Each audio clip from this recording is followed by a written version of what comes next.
Hello, everyone. Welcome back to the old MCU crew. Ooh, it's Monday morning.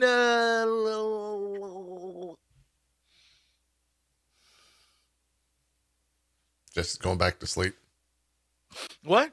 That's how he starts this week Where are right we? there. Where are Ladies we? and gentlemen. Let's start the show completely random. Bronze, can you give me a Yoshi impersonation, please? Give me a little bit of Yoshi here. Oh, what does he say? Yoshi! Yoshi says, Zosu! Yeah. Like that. Yeah. He talks? I thought he just goes, blum. What was that? He goes, What was Venom? that? Venom! He says Yoshi Not says, Venom. He goes like, Venom. no, he's like, blum. You know, when he like gets Are you making tongue this in noise? there. What? that Hold when on. he What moves? game? Have you played a Yoshi game before? Have you played a game with Yoshi in it? I'm not calling you out. I'm just asking. Like, it's okay. Yoshi's a terrible Mario character. We can just get that out of the way. I'm waiting to see. Bronze, I'm in the same boat as you. I feel like this is a trap, but I feel like you also need to say it.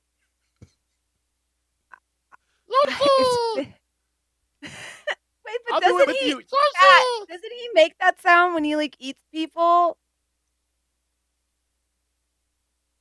How could he make a sound if he has a person in their mouth? Because when he pulls his tongue out. Okay, y'all are making me sound crazy because chat's saying he does make that sound. I don't know what sound. Do the sound again? Do the sound.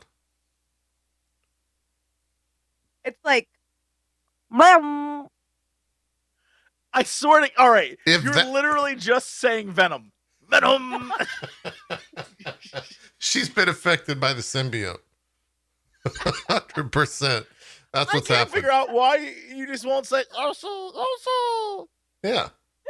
That's how he sounds. I don't remember him saying Yoshi. I just remember him doing the. You've obviously never been to Yoshi's Island. Yeah. Or else you would know that's how they get down. Is that the one with the different colored Yoshis? Could be. I mean, that's also Super Mario World. But yeah. God, that's a good game. What a game. What a video game. Hell of a game. You should play that if you haven't played it. Came free with your Super Nintendo Entertainment System. You're goddamn right it did. Oh, yeah. I was a Sega child. I was a Genesis kid. This explains so much. So I didn't... Wait, what does that mean? I don't know. That just felt like the asshole thing to say right there. Because now your mind will wander and try to figure out, what does that explain? What does that explain? Can you give me your best Sega? Can you give me your best at? Yeah, there was two.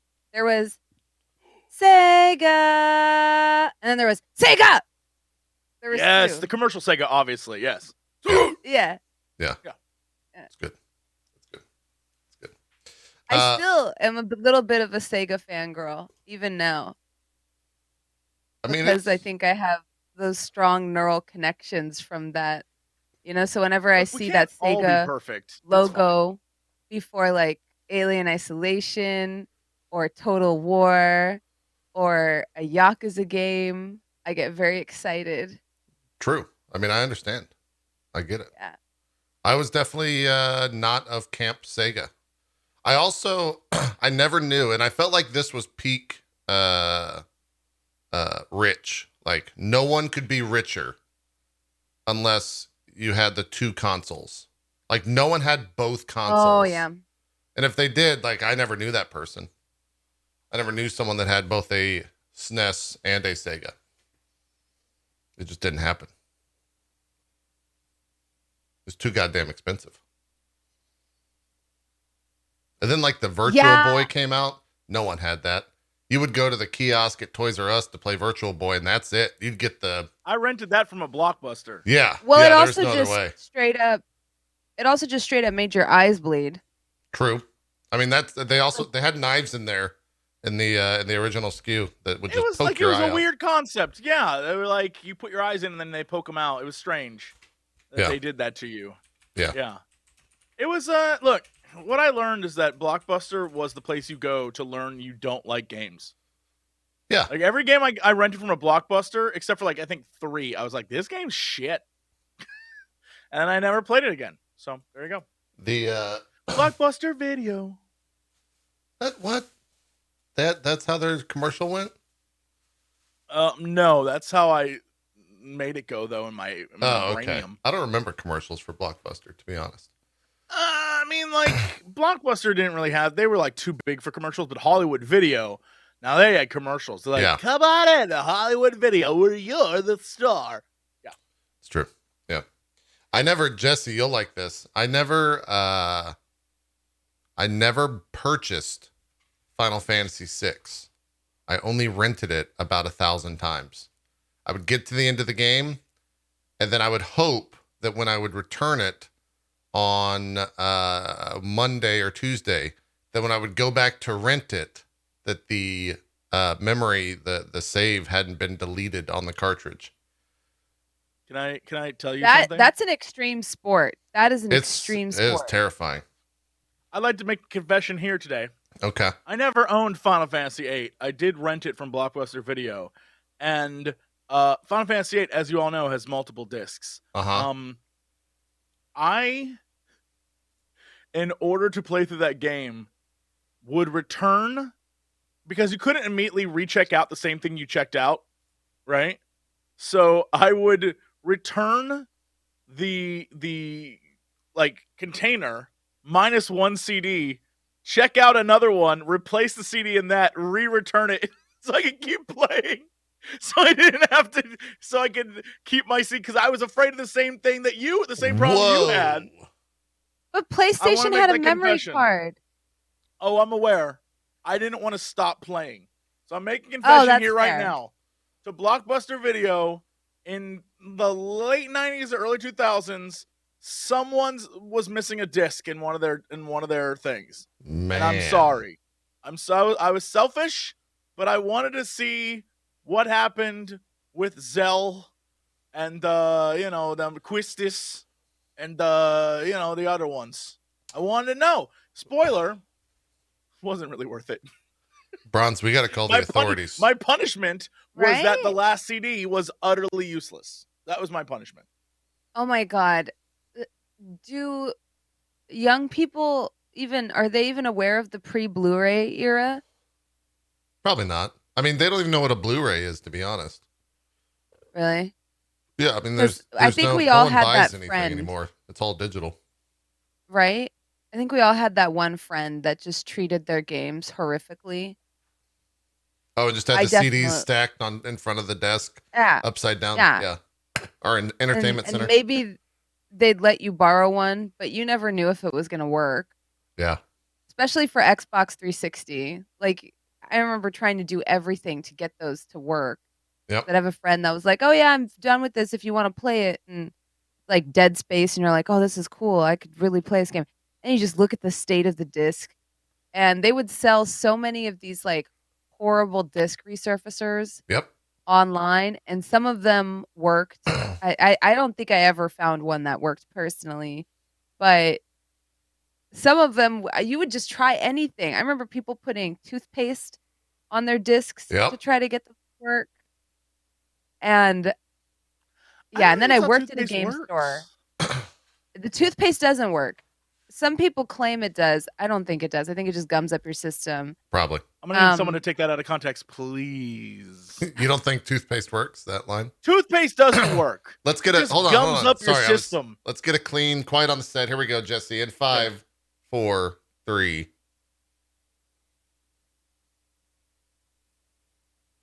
Bronze, you don't think toothpaste works? And then just edit that scene back. There we go. Nice. Perfect. Well done. Well done. Well done, flipping it back on Bronze. The Sega kid. Incredible. The Sega kid, right? I'll teach you to choose Sega. Nintendo Power! No. Speaking of Nintendo Power, then I swear we're going to talk MCU. I would pay a absurd amount of money to have every Nintendo Power magazine like framed and like put away and sealed to put on a wall. Because those magazine covers were like... Those are literally my childhood, I think. Like the all silver Mega Man X cover was 10 out of 10. There was the Legend of Zelda one that was remarkable. Oh, they were all so good. Can I just tell you, in a bin in my closet at home, not only is that Mega Man one, Yeah. but every issue that is the run of the Super Mario World 3 comic and every issue that is the run of the Legend of Zelda comic. Yeah. You got them? I have them all. And they're like... Are they pristine? Far from pristine. They are, in fact, falling apart. But I have them, and I can read those pages whenever I see fit. And let me just tell you, that was where I was introduced to the word chow, because I, for years, thought it was... They go, Xiao, Mario, is what Bowser says. And I didn't know what Xiao meant. Only later did I realize he was saying, Ciao, Mario. Yeah. But for years, I was like, Xiao. Xiao. It sounded like a noise that was made in Mario. Yeah, it sounds so exotic. Xiao. Xiao, right? It sounds like a Mario noise. Or Xiao. hold on. Maybe that's what Yoshi says when he eats someone. He says, Mario. I believe it. Yoshi. I think Yoshi's Italian. I think he's an Italian dinosaur. It's a me. I mean, Yoshi the dinosaur, Mario. Yeah. Yeah. Oh, man. It's Mario. Get on my back and let's go eat some eggs. Wait, no, berries or apples, and then I'll poop out an egg. That's Yoshi. That's how I remember him. Mm-hmm. Is Yoshi like a person or is he like a dog? This is a real... Is he like Pluto real or is loaded he like question. Goofy? Whoa. This is a load. Also, yeah. You know how like Pluto and Goofy are like... It's kind of fucked up. It's a fucked up relationship. They're the same thing. Right. I don't know if they're the same thing. Are they? I think they're the same thing. And but like one is like an animal and the other is like a character. And I'm kind of curious, like where, because sometimes it seems like Yoshi has his own storylines, and other times it seems like he's just there for Mario to ride around on. So I'm He's just there like, for Mario to kill. Friendship, Bronze. That's called yeah, and then he friendship. dies. No, because he dies like all the time. He does. Yeah, Mario just drops him off and he kills him. And it's like, okay, so where does he land? Like, is he a person? Because you don't see Mario riding around on Peach. And some of the modded stuff we don't visit the same websites.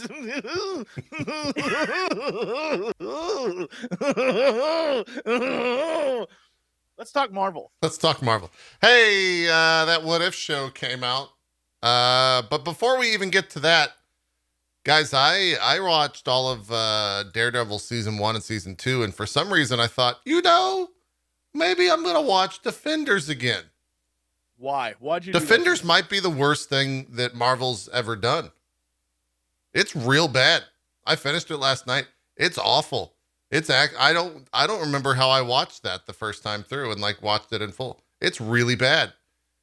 I don't know. When was the last time you guys saw Defenders? Because I'm going to tell you now, don't make it soon. Because it's not good at all. The first couple episodes are like, okay. And then they start fighting. They have like this weird scene where they're all underground and there's like the bones of a dragon around them and shit. And they're all like, all right, let's do this. Let's defend the city. And then like Wu-Tang Clan starts playing. And it's the most awkward thing. Because none of the choreography looks good, and it just looks like I'm watching a Power Rangers show with Marvel characters. It's not good. It's not a good time. I don't know how they fucked it up that bad. That's all I have to say. Yeah, I never finished Iron Fist or Defenders. It's bad. The only reason I watched till the end is so that I had that straight jump in to Daredevil season 3. Because obviously what happens at the end of Defenders happens, and then it goes straight into Daredevil season 3, which is arguably pretty good. But yeah, I think it might be, we haven't done our official rankings yet, but might be worse than Thor 2. Might be up there or down there, whatever you want to call it. It's a bad time. Which is why we shouldn't include them. Because no matter what, the vast majority of the Marvel shows on Netflix are going to be towards the bottom, and it's just unfair. Punisher and Daredevil will be up there. Not up there, but like in the middle somewhere. Punisher season 1, hell yes. Yes. I don't know how I feel about Punisher. I have to go back and watch Punisher season 2. It's great. Punisher season 1 is incredible. Season 2, I'd have to go back and because I feel like it was a little meandering. No, it's great. There's the Pilgrim. Remember him? Remember the Pilgrim? I don't know that it's great. I don't know. I think it's pretty great. I think it might have episodes of greatness, but overall, yeah, I don't know. I got issues. I don't know. I will say, hey, there's a few great shows from Marvel Netflix that exist. Episodes or shows? And then shows. Okay. Some of them are, and then there's that's all right. Marvel Netflix is a weird beast because there's like half a season of a show is great, and then another half is like kind of whatever. It happens all the time with Netflix shows. Yeah, they split them in half, right? The first 6 episodes are like an arc, and then the back half is like an arc with then the first half arc also coming to a conclusion somehow and tying it in together. Yeah. That even happens in Daredevil. It's Daredevil with Punisher and Elektra. Yeah. Yeah. Like I love the Punisher arc, incredible. The Elektra arc is like so whatever. You're just like, oh my dude. Like this is where we're at, huh? I like I don't know. Season 3 a lot more than I like season 2 in general. Oh, absolutely. Yeah. Yes. The reason that I'm rewatching it is because my memories of season 3 were kind of a lot of just like passive watching. And so I felt like I should go and actually actively watch that, like properly pay attention to it. So that's where I'm at. I'm just going to put this out there. Okay. Again, because it needs to be said. All right. Villains make the superhero.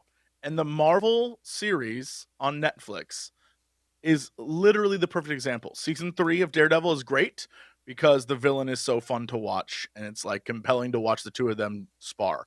Yeah. Right? Jessica Jones season 1 is phenomenal. In fact, it's proven how good season 1's villain is because in season 2, the one good episode is the one where he then shows up again. Yeah. Every other episode sucks. It's terrible.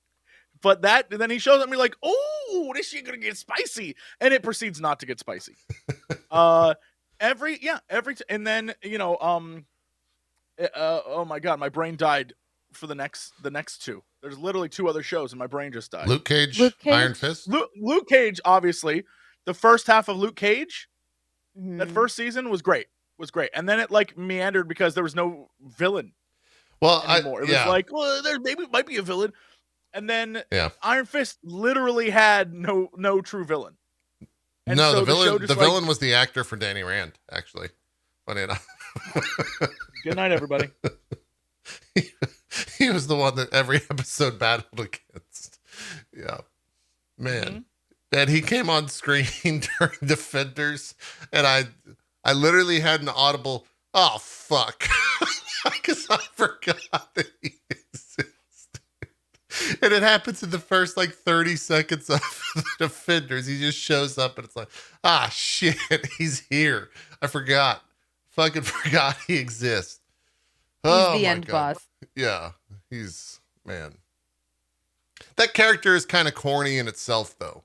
Like, the comic book version of the Iron Fist is pretty cool, but I don't know how you can make that translate well to any live action thing. Maybe they redo it. Maybe it actually comes back because I think he's pretty important. Or maybe they don't. Maybe that's where they go with Shang-Chi or however. And I'm all fucked up because of Feige's pronunciation there. I don't know how to say that show anymore. I just remembered that the villain in Defenders is the Hand. That actress I really like. Sigourney Weaver. I can't remember. Sigourney Weaver. Yeah. She's great. I somehow forgot that because I was like, wait, you're talking about villains. Yeah, and I remember that was the only thing I remembered about that show. Yes. Well, she's fantastic in it. She's like, again, a level of acting that is like, you can see it on the screen. You're just like, she's so good at this. Like she commands. She's interesting. She commands the room. It's Could you imagine like? I mean, she's great till she gets her head cut off. You know what I'm saying? Yeah. So. Like I couldn't. I don't know. Like I feel bad for her. Because it's She's like doing it's like, fine. I don't feel bad. No, for I mean her. like she was dope in that. She was great. no, because she didn't have a lot to work with. Like she did the best that she could do, but it's like if you're a world star chef and somebody hands you like just world star. Look at this sushi. Right? World World-class chef, and somebody's like, here's a blue box of mac and cheese and some Spam. Make magic happen. You've obviously never watched Chopped because that's pretty much what it is. Wait, what's Chopped? Oh, Chopped. Chopped? You should watch Chopped. It's great. Great. It's It's like chefs, and they compete, and they have a basket. I think there's the Netflix basket is shows. a bunch of bullshit. Yeah. And they open up the basket, and inside is a bunch of like nonsense. And they have to make like an actual good meal out of the nonsense. Yeah, I think it's on Netflix. It's really addictive. Is it? I feel like I would enjoy this show. You should check it out. Oh, I love it. I enjoy the hell out of it. It's great. Like I just watched one the other day where it was Alton Brown was like a guest judge, and he purposefully made the baskets ludicrously hard. And so I was watching professional chefs not know what the fuck it was. They didn't know what to do. It was incredible. They were just like, it was great. Yeah, I loved it. And then he would make fun of them for it. And he was like, this tastes like something I would get at like a family retreat. And then like well, don't spoil the episode, Jesse. Jeez. I can't. It's great. It's great. Here's my spoil. Every episode follows the exact same format. Yeah. Every single they start cooking, something maybe will go wrong in the kitchen, commercial break. Comes back, did it go wrong? Who knows? Oh, you mean any cooking show ever? Meals. Yeah, then they present their Have meals. you ever seen the difference between American and British kitchen nightmares? Yes, first off, it's crazy. I've watched It's insane. I have let me just add to this. Hell's Kitchen. Uh-huh. Same thing. Gordon Ramsay on Hell's Kitchen. Hams up the like, I'm bloody awful and I'm gonna treat you bloody terrible. Here's the thing. It is edited in a way. This is how I know TV is BS. Hell's Kitchen, in that show, if you watch it back to back to back, like if you recorded all the episodes or you watch them online or whatever, you watch it back to back to back and there isn't a week in between, you start to realize that at the end of every episode, they do like a next time on Hell's Kitchen. Uh-huh. And there's like a guy with like a butcher knife. He's like, I'll kill your family. And there's like some guy like setting a thing on fire. And there's all this stuff. And then the next episode happens and none of that's in there. None of it. No. Yeah. Or you realize it was like recontextualized. And they do that every single time. It's like next time on Hell's Kitchen. It's like, I'll kill you, Gordon Ramsay. I'll kill you. And then the next episode, it's like with kindness.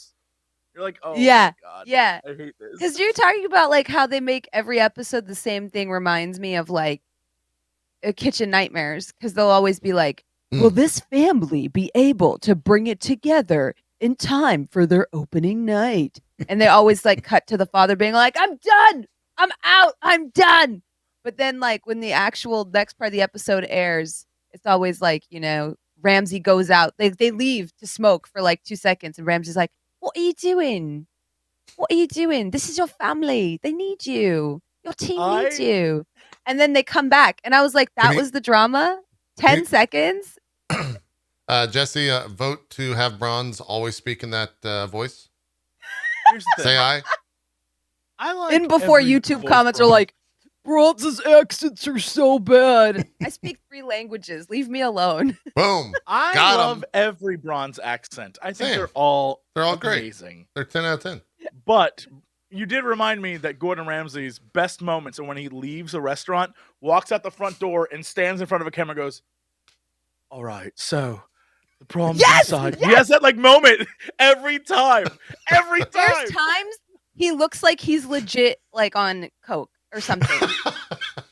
Have you noticed like because his hands will be like in fists at his waist and he's like, but they can't help he's always themselves. does this He always does this, and he'll be like, at this point, we've done everything we can to help them out. Now, it's up to them. Let's see if they can pull it together. And then he turns around and goes back into the restaurant.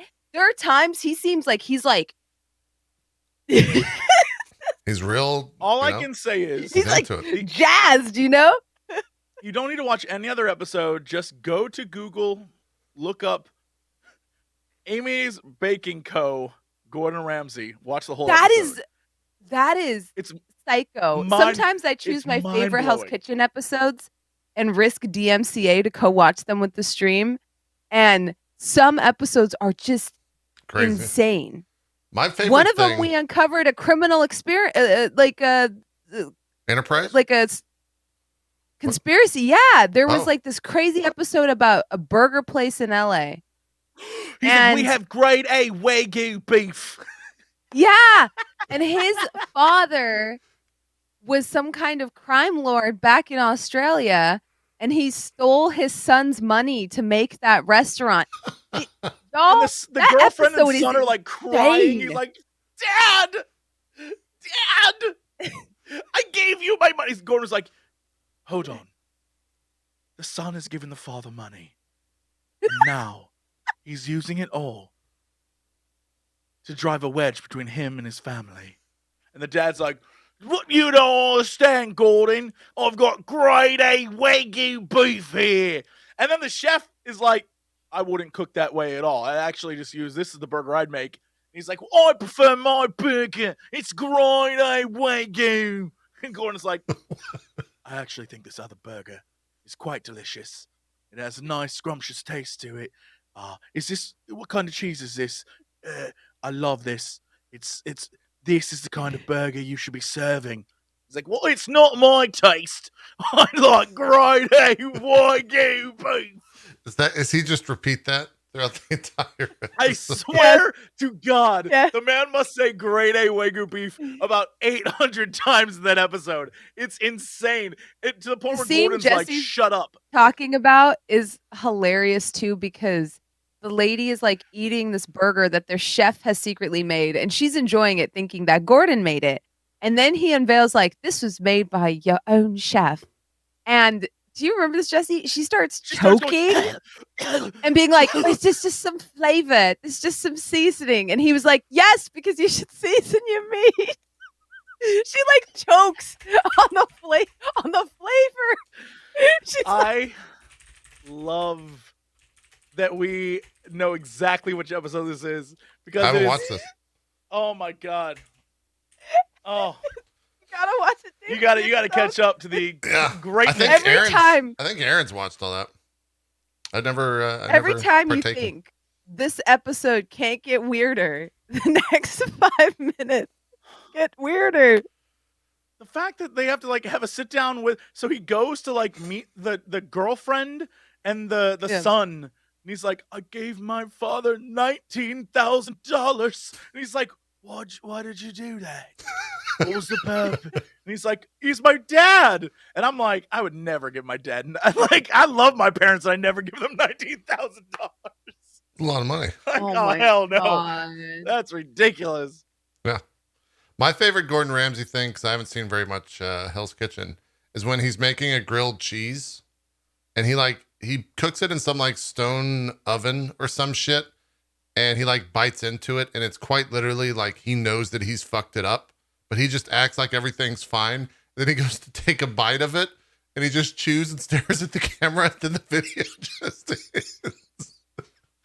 It's great. It's really good. You should definitely check that out. I forgot. It's just a random YouTube video of him like cooking a meal in like 5 minutes or something like that. My favorite factoid about Gordon. This is such a weird podcast intro. My favorite fact about Gordon Ramsay. When he lost one of his Michelin stars, he wept. He cried. Like now know that man can cry. So it humanizes him to me. Yeah, he lost the Michelin star. And I didn't know he lost the Michelin star. He's like, it was the worst day of my life. Dang. Yeah. So there you go. Don't lose your Michelin stars, chefs. Yeah. Sad times. I didn't even know they could take it away. Oh yeah. Oh yeah. Yeah. But let's be clear, Michelin stars are also, when you look up what a Michelin star is, you're like, oh, Michelin, like the tires. The tires, and yeah. It literally is a recommendation. Like 1 star is like, this is worth the trip. And 2 stars is like, you definitely should drive there. And 3 stars is like, make your way through America's highways or whatever to get the greatest meal of your life. That's all it is. Yeah. It's just like something fun to say though. It's true. But it's really the tire people. So it's the tire people, yeah. Put that in perspective. Accurate. I was reading this really interesting thing that Michelin stars are kind of bullshit because apparently, like, maybe I'm wrong, but last time I looked, like, you can't get one if you don't serve alcohol. Oh, really? You have to? I didn't realize there was a alcohol.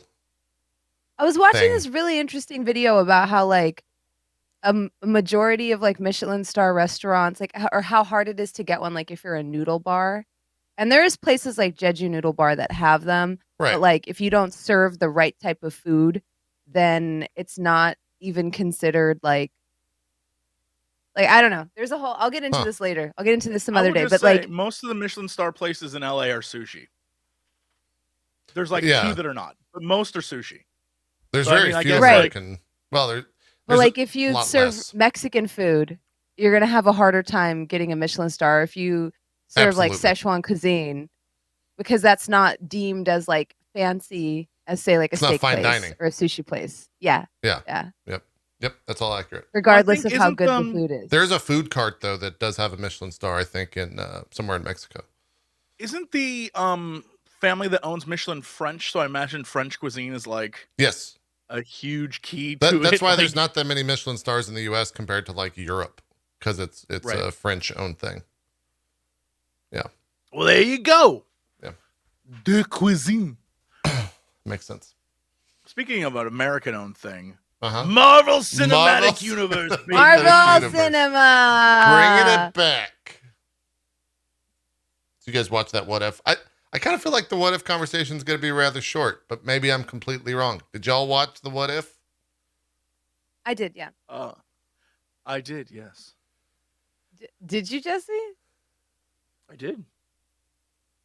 How do you feel? Jesse, let's have you start, because I feel like you're going to have stronger opinions than me. Because I'm going to take psychic damage from Jesse's opinions on What If every week. Here we go. Are you ready for this? I have a play-by-play because I had an emotional roller coaster this entire.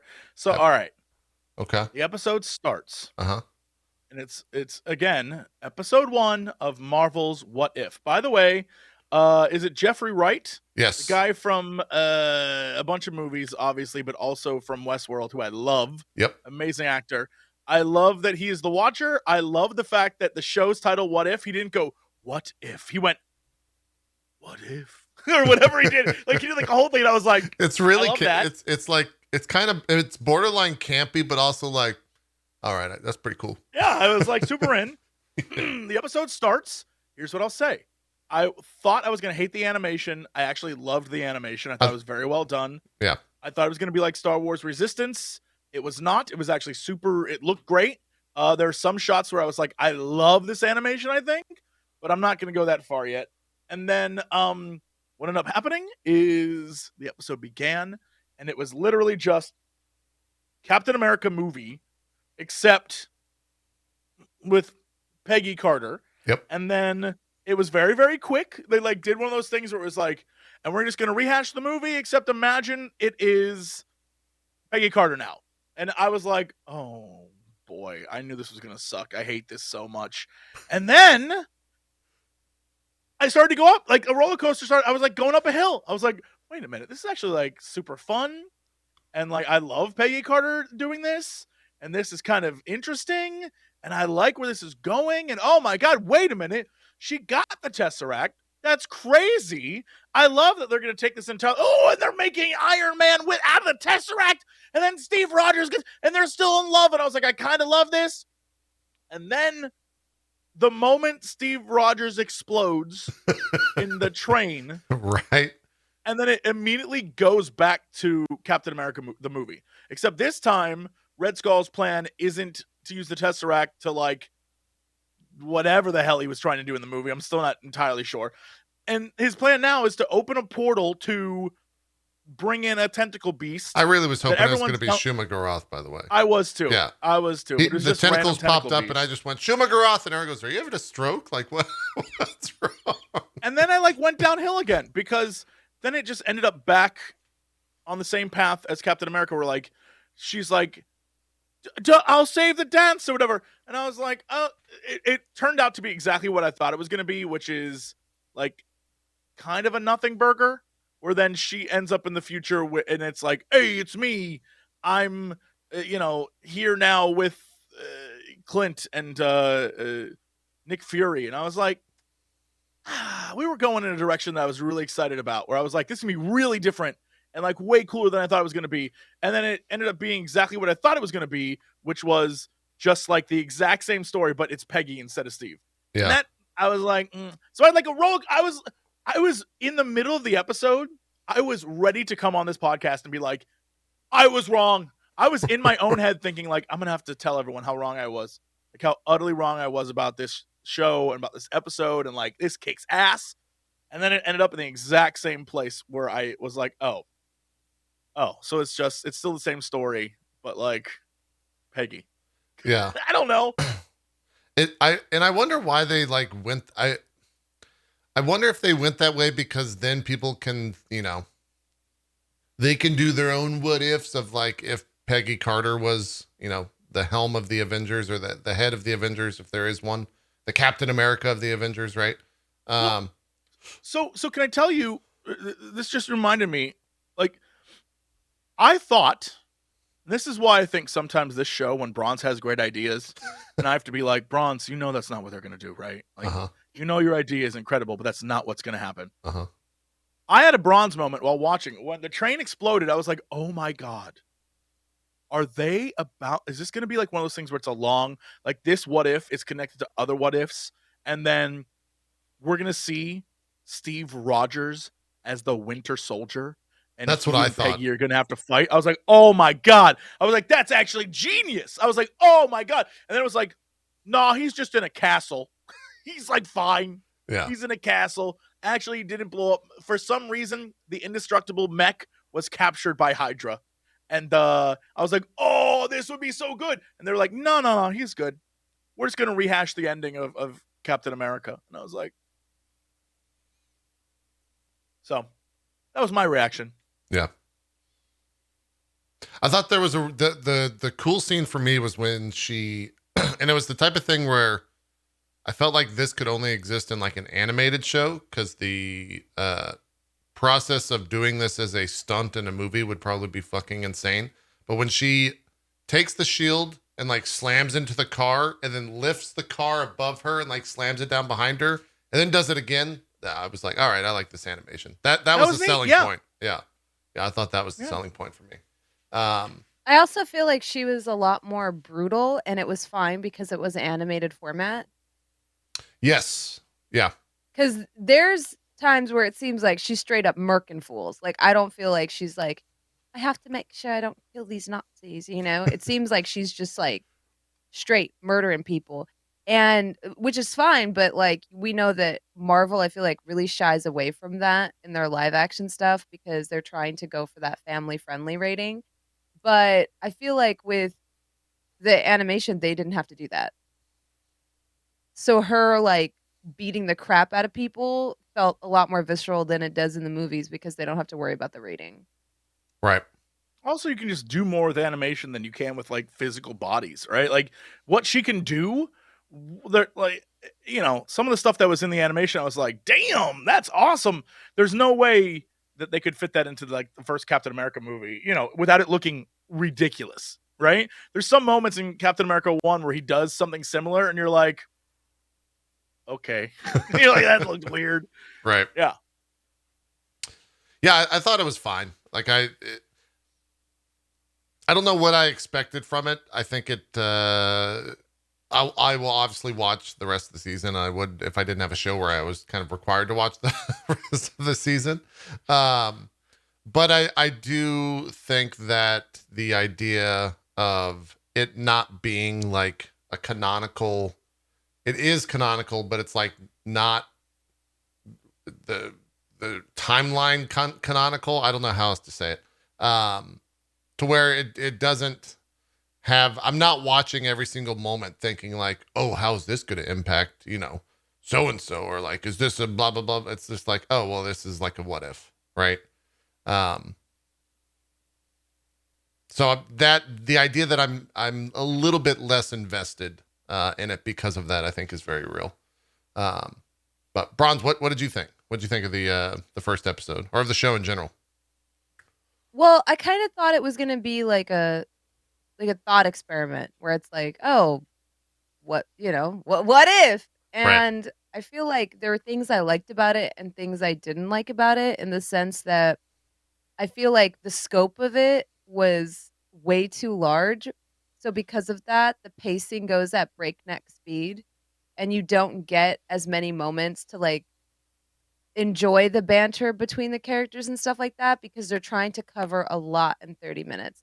Like, it's impressive that they were able to basically summarize the entire Captain America film in 30 minutes. But yeah, on another hand, like, you don't really get a chance to process, or like, I feel like the editing suffers a lot because it's just like, and then this happened, and then this happened, and then this happened. It almost sounds like somebody's saying that to you.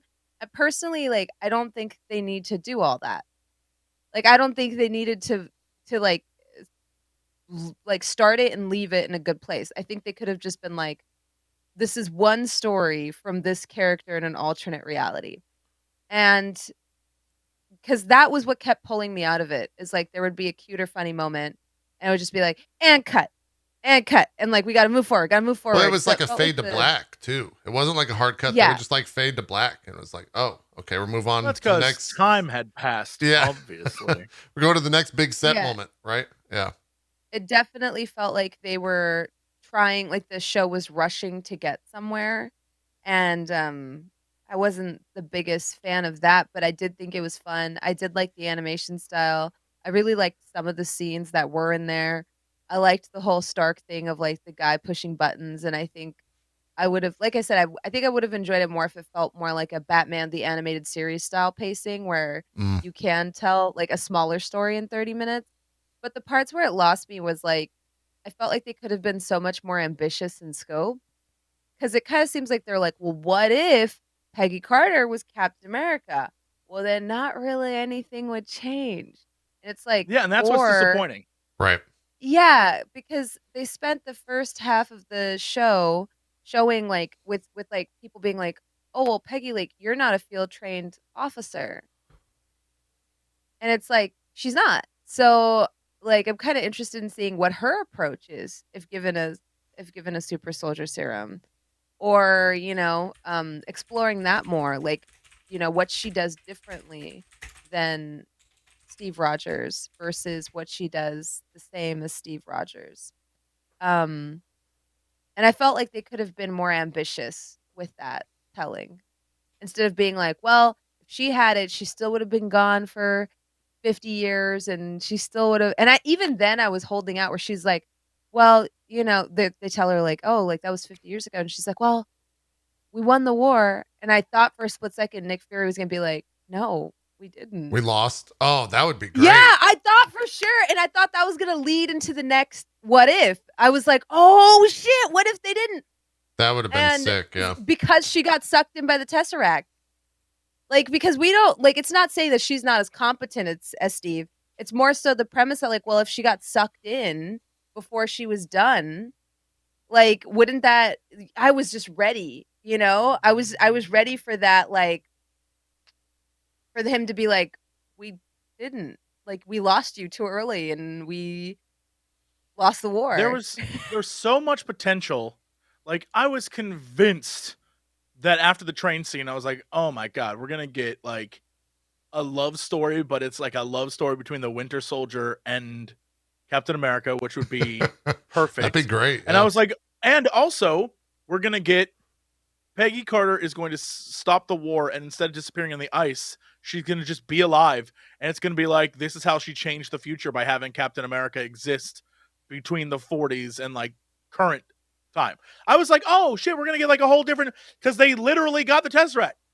So there's no way that she's gonna go into the ice, and they were like, it wasn't ice, it was tentacles, and you're like, oh, yeah. Oh, I didn't like that part at all. I did like that they gave her a sword. Yes, the sword bit was great.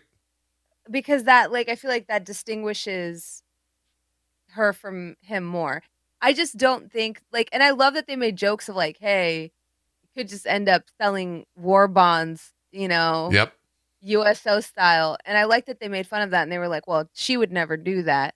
But I was also just like, I was almost more excited for the first half because, people always romanticize time travel. Like, I wish I could go to a simpler time. I'm like, not if you're a woman or a minority, you don't. Like, and so seeing her go through that, I was like, wow, even with super soldier serum, when they were like, well, we wasted it. It went into every drop of the serum went into your body, so we might as well just flushed it down the toilet. Right. I was just like, oh my God. The worst. And that made me really excited for like, well, how is she going to dismantle this? And it was just like, Tony Stark gave her a suit. Yeah. That line of dialogue sucked for me a little bit doubly because first of all, the dialogue's like, wow, this guy's a fucking prick. Second of all, the person that was saying that, the actor, is from West Wing, and he's like generally one of my favorite actors. To see him say those lines, I was like, no, you're an asshole. Stop. So it sucked. Yeah. Yeah, that part was a little bit rough. They even tried the like an early redemption arc for Tony Stark as well. Right? They even had like this like early on, Tony's gonna be it's kind of like the Tony that was in the Agent Carter show. Sure. Where it was like he's like, I'm the fun wingman. And we got a little bit of that. It's interesting to see what Howard Stark, I'm sorry. If I said Tony. I know, I misspoke too. It's for fine. humans, it's fine. Just yeah. Don't worry about it. But like people you're off know. the show. It's all right. I'll be in bed. If you know what we mean, then quit being pedantic. Yeah. Continue, Jesse. Yeah. Howard Stark. Ned Stark. The famous Ned. So when Ned Stark made the Iron Man suit. For Arya. And he said for Mario. And he said resistance is futile. To Tom Morello in the first Iron Man movie. I'm with you. I'm with you. It was like, it was a big moment for me. I've been waiting for that. Ever since the comics, I've been waiting for that moment. Mm-hmm. And yeah, it was great. Mm-hmm.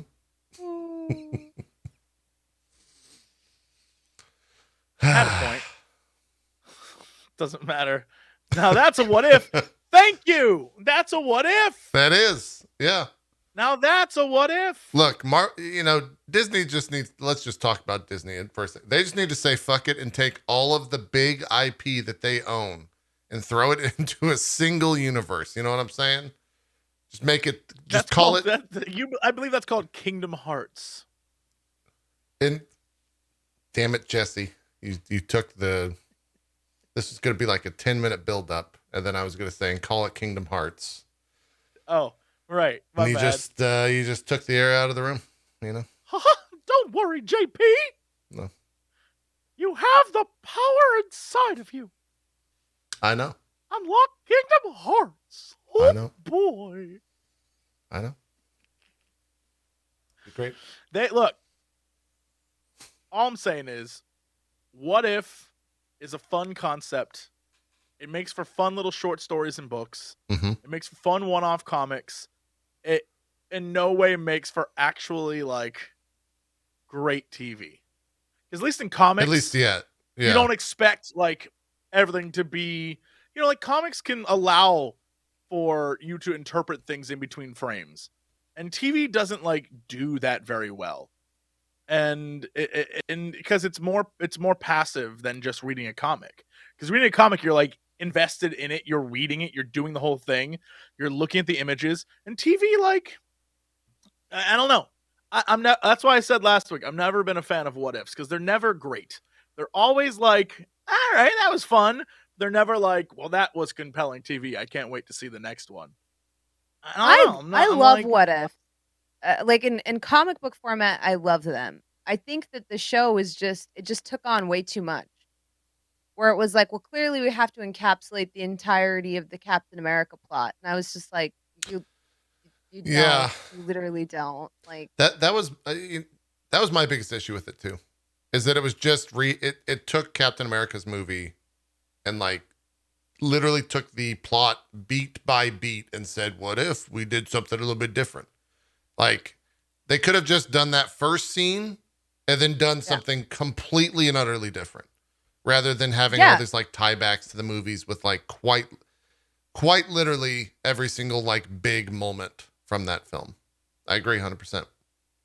And the other thing I was excited about What If for is like, they're not tied into Marvel canon.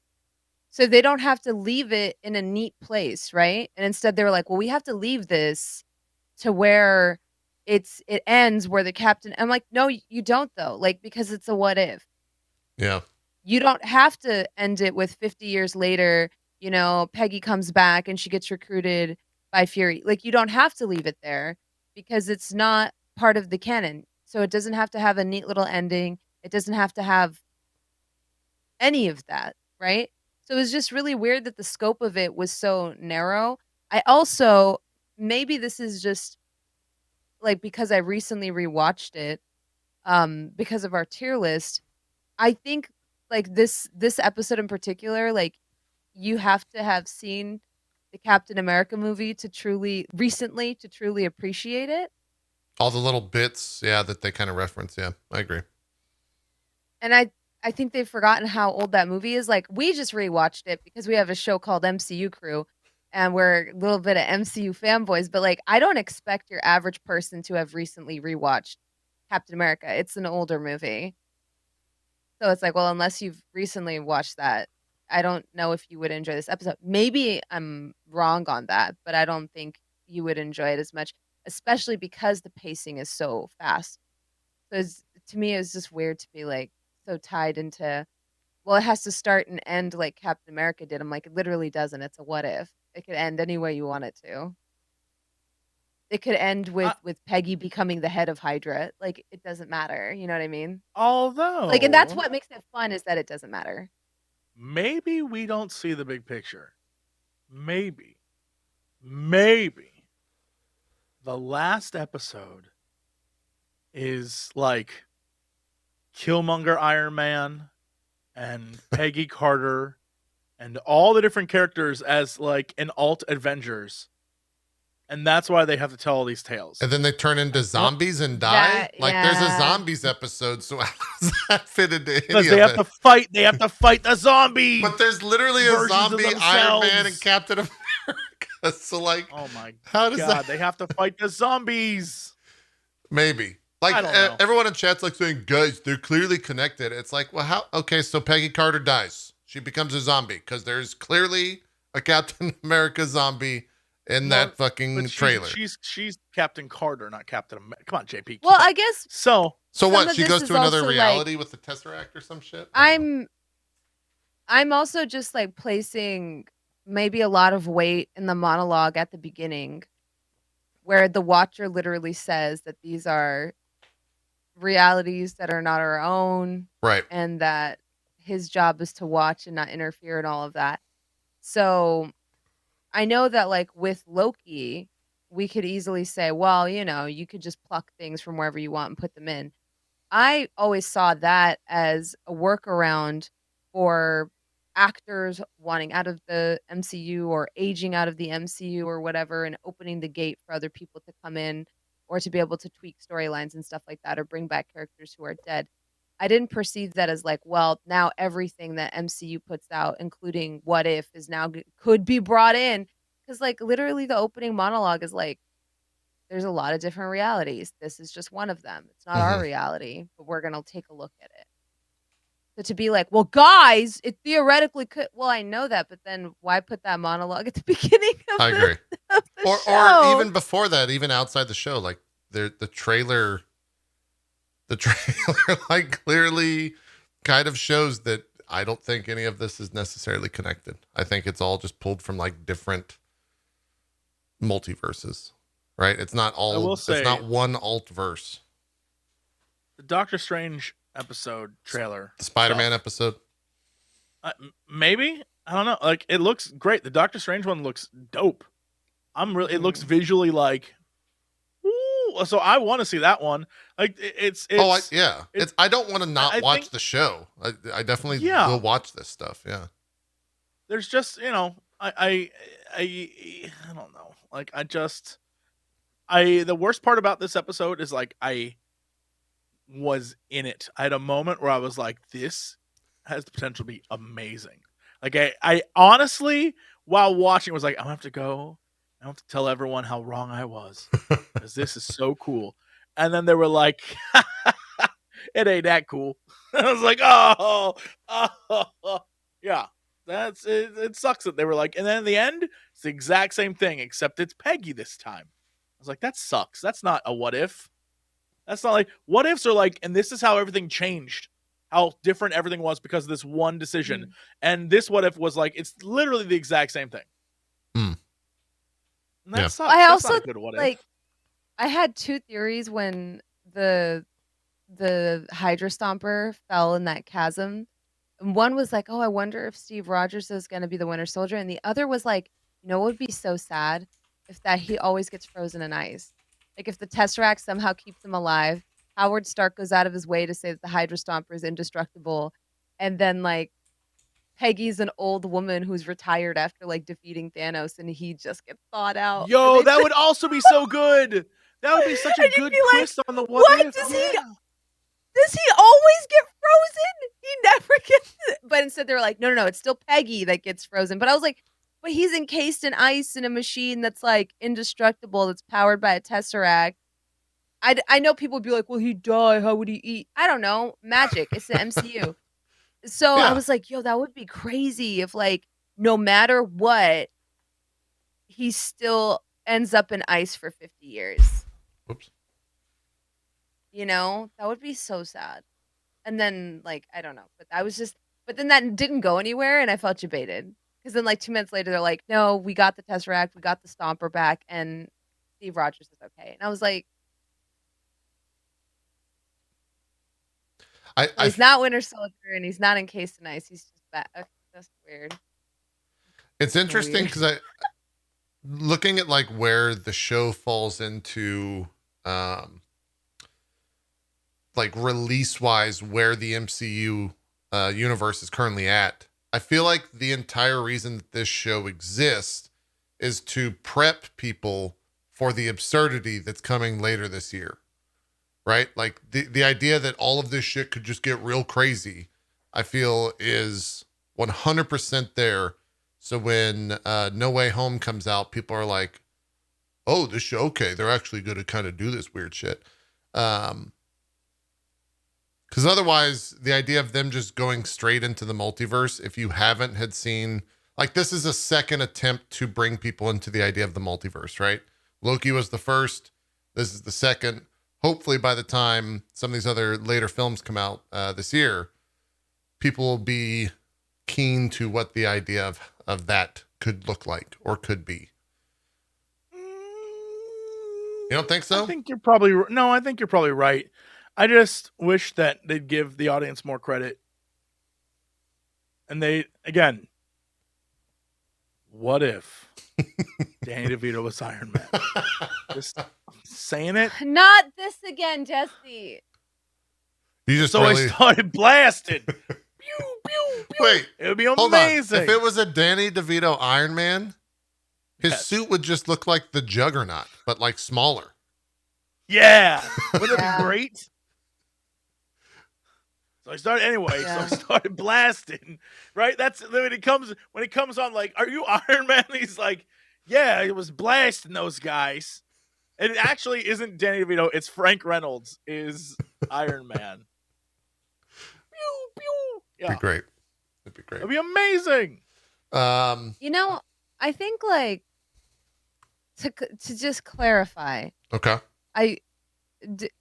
Because I think, I'm going to be honest, I think people aren't going to be like, they just shot on the episode. I liked it. I think that's why I had, like, that's what I was going to ask. I was like, did we like it? Jesse, did you not like it? I liked. It's okay. I mean, it's hard to deny how cool the plane scene was when she's like flying through the air and like ripping that. Like that was dope as hell. It was awesome. There's some very good parts. Did I like the episode? I mean, it was solidly okay. Was I disappointed by the ending? Yes. Incredibly disappointed by the ending. Like I thought the beginning was too fast, and the beginning and the end sucked. I'll say that. But the middle was dope. I like the middle bits. The action scenes part where I thought played very well to the animation style of the show, for sure. I love that there was a handle on the back of the Iron Man suit just for her. That was so cool. I love the two of them together. Is like, like kicking ass. I thought that was great. I could have really more made of that. you And wonder, like, how much of a more powerful duo Tony Stark and Steve Rogers would have been if they got along better. Like, we see a glimpse of that in Avengers, in the first Avengers movie, where he, like, bounces the repulsor blast off the shield and they mow down, like, a wave of aliens. But we don't see them just being, like, buddy-buddy that much. But we got to see that with this, which is like, wow, they're a really powerful duo when they're together. Yep. When they work together, they get a lot done. Yeah. And I really like that there's, like, a cute little handle just for her to hold on to. Oh yeah, like, really built cute. into it, right? Yeah. And he soars up and kind of like gets her in range, and then she's like ripping planes apart. That was really awesome. It was a great scene. Yeah, that was very good. There was a lot of great stuff like that. My biggest takeaway was that before Peggy went in and got superhero serumed, she was like, "Oh, it's me, Peggy Carter." And when she came out, she was like, "Hello, it's me, Peggy Carter." And I was like, Is that my fetish? Do I like that? She's like, "What up, tiny man?" I was like, yes, the snoo fetish of Jesse Cox. Is this a thing I love? Yeah. Oh yeah. Oh, I was like, "Break me, mama." Oh yeah. Oh yeah. Jesse was already saluting the second she came out of that. I frankly prefer Captain Carter, if I'm being honest. Oh God. Captain America, who's that? Yeah. Yeah. I thought it was fine. I'm excited for the future episode. Marvel announced actually about 15 minutes ago that T'Challa, the Star-Lord T'Challa, will be on Wednesday. So we'll see where that goes. Again, that one's going to be a little weird. Let me ask a question. I need to know setup. This seems like a hard setup. Like, how do you... Because the reason why... Oh, like how he becomes Star-Lord? Yeah, I mean, the reason why he's taken is because his dad is asking for him to be taken, right? That is why Yondu and the Ravagers kidnap him, is because his dad is looking for him, right? T'Challa is not of space celestial origin.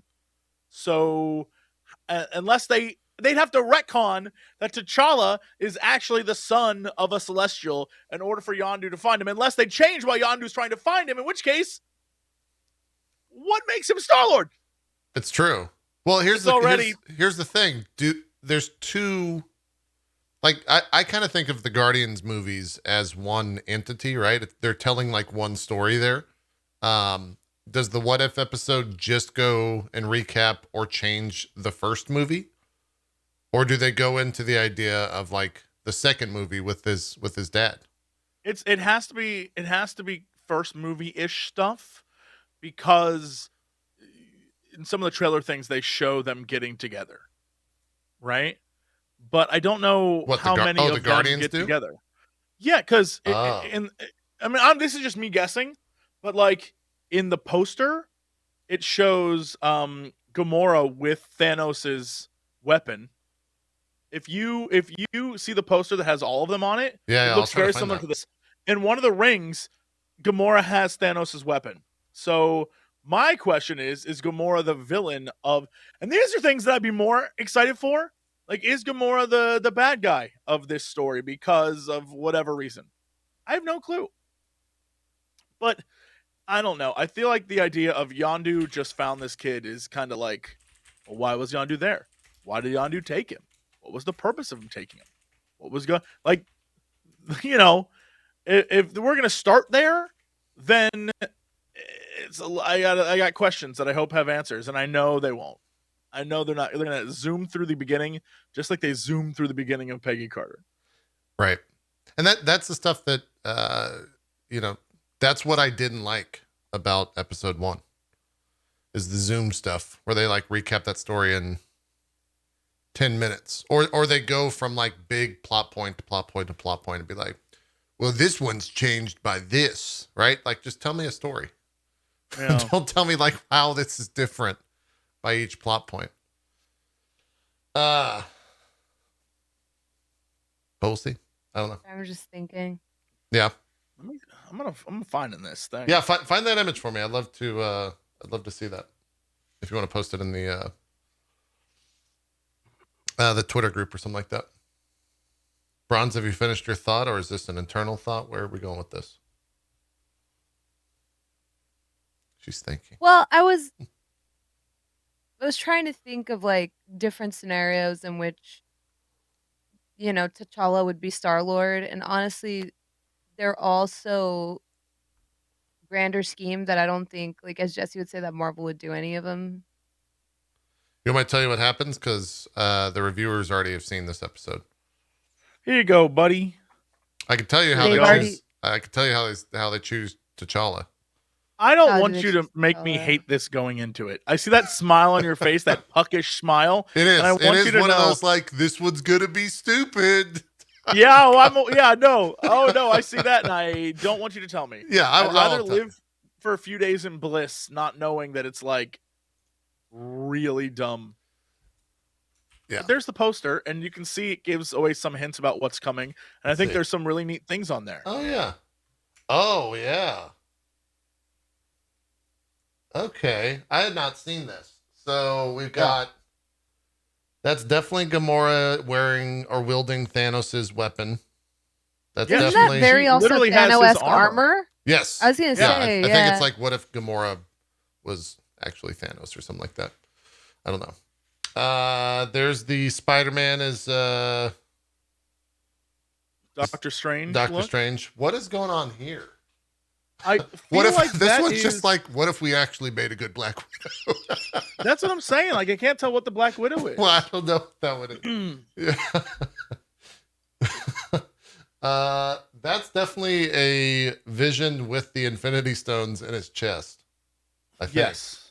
Yeah. That looks cool as shit. Zombies. Yep. There's the zombies, Hawkeye and Cap. There's T'Challa. Yeah. But I thought this was supposed to be, didn't they say this was 9 episodes? Yes. I wonder what happens in the back half. There's literally a whole thing with Doctor Strange. There's like a Doctor Strange footage. Tons of it. So that's happening. Well, I'm very excited for at least 3 of the episodes, because they feel like a pretty big departure. The Gamora, the Spider-Man, and the Vision. The T'Challa episode is just, I think it's going to be weird. I mean, I hope that we get some like cool things. Here's another. There's other posters that feature. It looks like, the Iron Man version of Killmonger. Oh, Thor. Link that to me. Let's check it out. This seems like fan art, but I'll link it to you. Oh no! I don't think this is a real title. Okay. That they would use.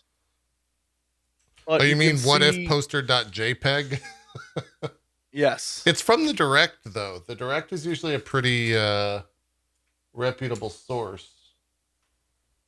I don't know, though. Maybe. That's what I'm saying. I don't think this is a real thing. But you can see like some of the character models that are included. Again, let me just say for the record.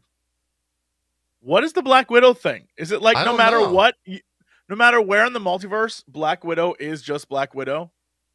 No matter where, it's the exact same character. She's the one constant in all of the universe is Black Widow. Oh, I have no clue. Wasn't there a leak or something like that we covered where they said that Thor was going to be Party Thor, which is like that's from the comics, where he's just like a party boy? Yeah. Well, I remember us covering that leak. Yeah, there was like he wants to throw the greatest party of all time. I think that's what that was. Yeah, I think that's that episode. Bro Thor. Or Bruv Thor. There's Howard the Duck is featured in one episode. Ah, yeah. That's okay. So that would from the trailer. I'm looking at the trailer stuff right now. That would get us to 9. Is that interesting? It's fun, right? Like it's a quirky thing. I don't think every episode needs to be like a super serious retelling of the movie, right? I think we've all kind of said in one way or the other that we would just like a story that necessarily doesn't like recap a movie and explain how it's different point by point. Yeah. The reason why I keep saying Danny DeVito is like a joke is I want it to be as different as possible. That's the whole fun of a what if. Yeah. Rather than it just be what we got for the first episode, which was literally Captain America, except Captain America was Peggy Carter. And instead of like a plan to drop bombs on the United States, it was let's open a portal. But other than that, it was roughly the same thing. Like it wasn't that much different. It had some cool animation, but at the end of the day, it was still like Peggy and Steve are still going to get together no matter what. Like that's the vibe, except they don't at the end as usual. Why but it was no different. Have an episode of Thor trying to throw a great intergalactic rave? Like that would be super fun. Yeah, it's great. I guess like coming from the paper book, like the comic book world, to me, it's like one of my favorite runs is Batman versus Alien. I wasn't like, well, how does this tie to the greater DC? Like I'm used to Batman wouldn't kill an alien. He doesn't kill anyone. He doesn't use guns. Yeah, comic books are insane, y'all. Like right. they got like the weird. They'll go on a run with like the weirdest conceit. One of my favorite one shots is Narflees, the weird orange lantern, and there's only one because he's greedy, trying to steal Christmas. Like I love that. I love when they're just like, let's just get weird with it. I'm like, yeah. Let's do that. Let's do it. Why not? Yeah. I think it would be fun. And this is just like wild space guest. Imagine. Oh, I see. Okay. If you're taking a guess. A guest to an end? I meant guess. You're going to like an end with a guest? I'm enunciating, and I added it to anyway. It doesn't. So what I'm saying, JP, you've got a guest over, Jesse. Do you need to go? Oh my God, I hate you so much. Anyway, so no, the idea of the T'Challa episode, for example. What if instead of Rocket Raccoon, it was Howard the Duck? Right? Like, that was his Rocket the Raccoon. Okay, you got me laughing already. That would be fun.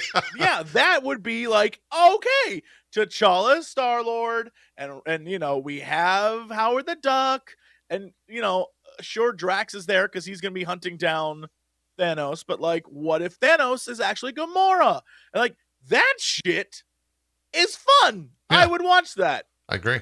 But I'm worried that it's going to be, and what if Gamora's spot in the Guardians is taken by Nebula? Because Gamora successfully becomes the heir that Thanos always wanted, and this leaves Nebula in the space to take her down. Instead of seeking Thanos' approval, she instead is like, I have to stop this sort of like Thanos' natural successor. And so then you would have Nebula. And like, I know she's kind of in the Guardians now, but like as a more solidified member of the Guardians. They could go the route of Drax actually kills Thanos and Gamora wants to kill Drax. And so the Guardians are then pitted against Gamora or something like that. Yeah. I'd be into really that. Cool. Yeah. What if one of the Guardians from the beginning is Yondu?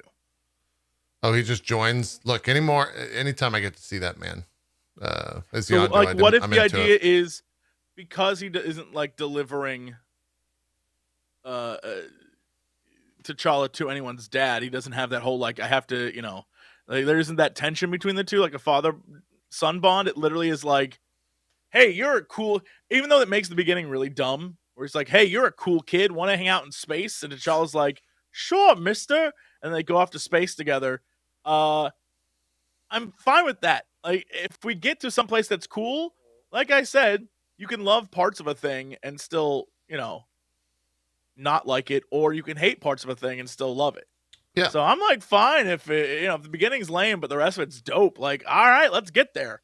Right? That's cool. Fine by me. I think it's go ahead, Bronze. Well, I think it's funny that they think that the audiences like can't handle it, because I think Into the Spider-Verse proved that they can, because it had a lot of hammy characters. You see what I did there? Hammy characters. Nice. And well done. loved it. Yeah, well done. I think everybody loved like the Nicolas Cage Spider-Man Noir and Peter Porker. It was like really cute, but then like we were still like the overall story was still serious, right? Like you still have an emotional connection to Miles Morales and his journey, and you really want to see him win. And his struggles with like realizing that his uncle is also like his enemy. Like, I think there was a lot of really good emotional moments, but you also have Peter Porker. Right. Which I think is great. You can do it. You can 100% do it. And audiences aren't going to sit there and question, wait, so in another universe, Spider-Man's a pig? That's dumb. Like, the types of people that are going to feel that way, that's probably not your target audience anyway. Yeah. The minute you say multiverse, there are no rules anymore. Right? Mm-hmm. It isn't and that's, I think, just to be clear, my complaints have nothing to do with the coolness of the multiverse. I want it to be weird. I want it to be like, give me a Iron Ham, right? Like, I don't care, like, whatever. Let's have fun. But I think, what Bronze was saying earlier about story and pacing, I think is huge, because that's how I get into what's going on. And if you don't take the time to like make me attached to the episode, then it's like, all right, well, that's the thing I watched, and now I'm basing my review on the thing I watched, rather than like, I was so invested in this thing that I can overlook some of the problems that I had.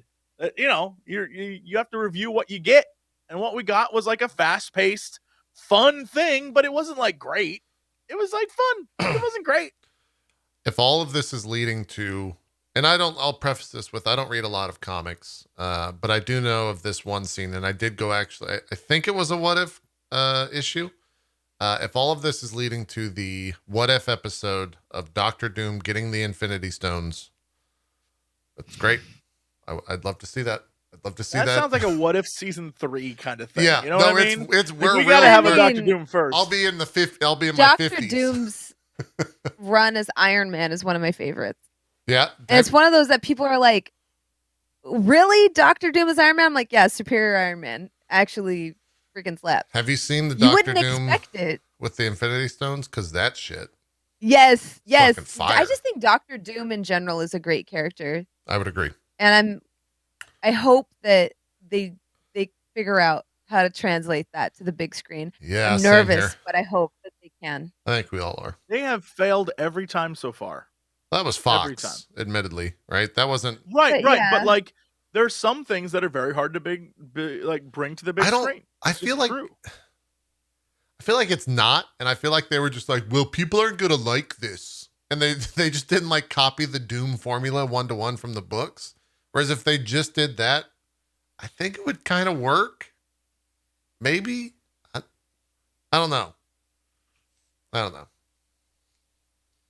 Maybe not. I mean, they've been able to manage it so far, but let's also note that they've also failed a few times to bring the vibe of a thing. It took them 3 movies to get Thor right. Like there's some Iron Man movies where it's, it isn't the right vibe for it. Captain America, it was like, I think they pretty much nailed Captain America, but I also think he's the easiest.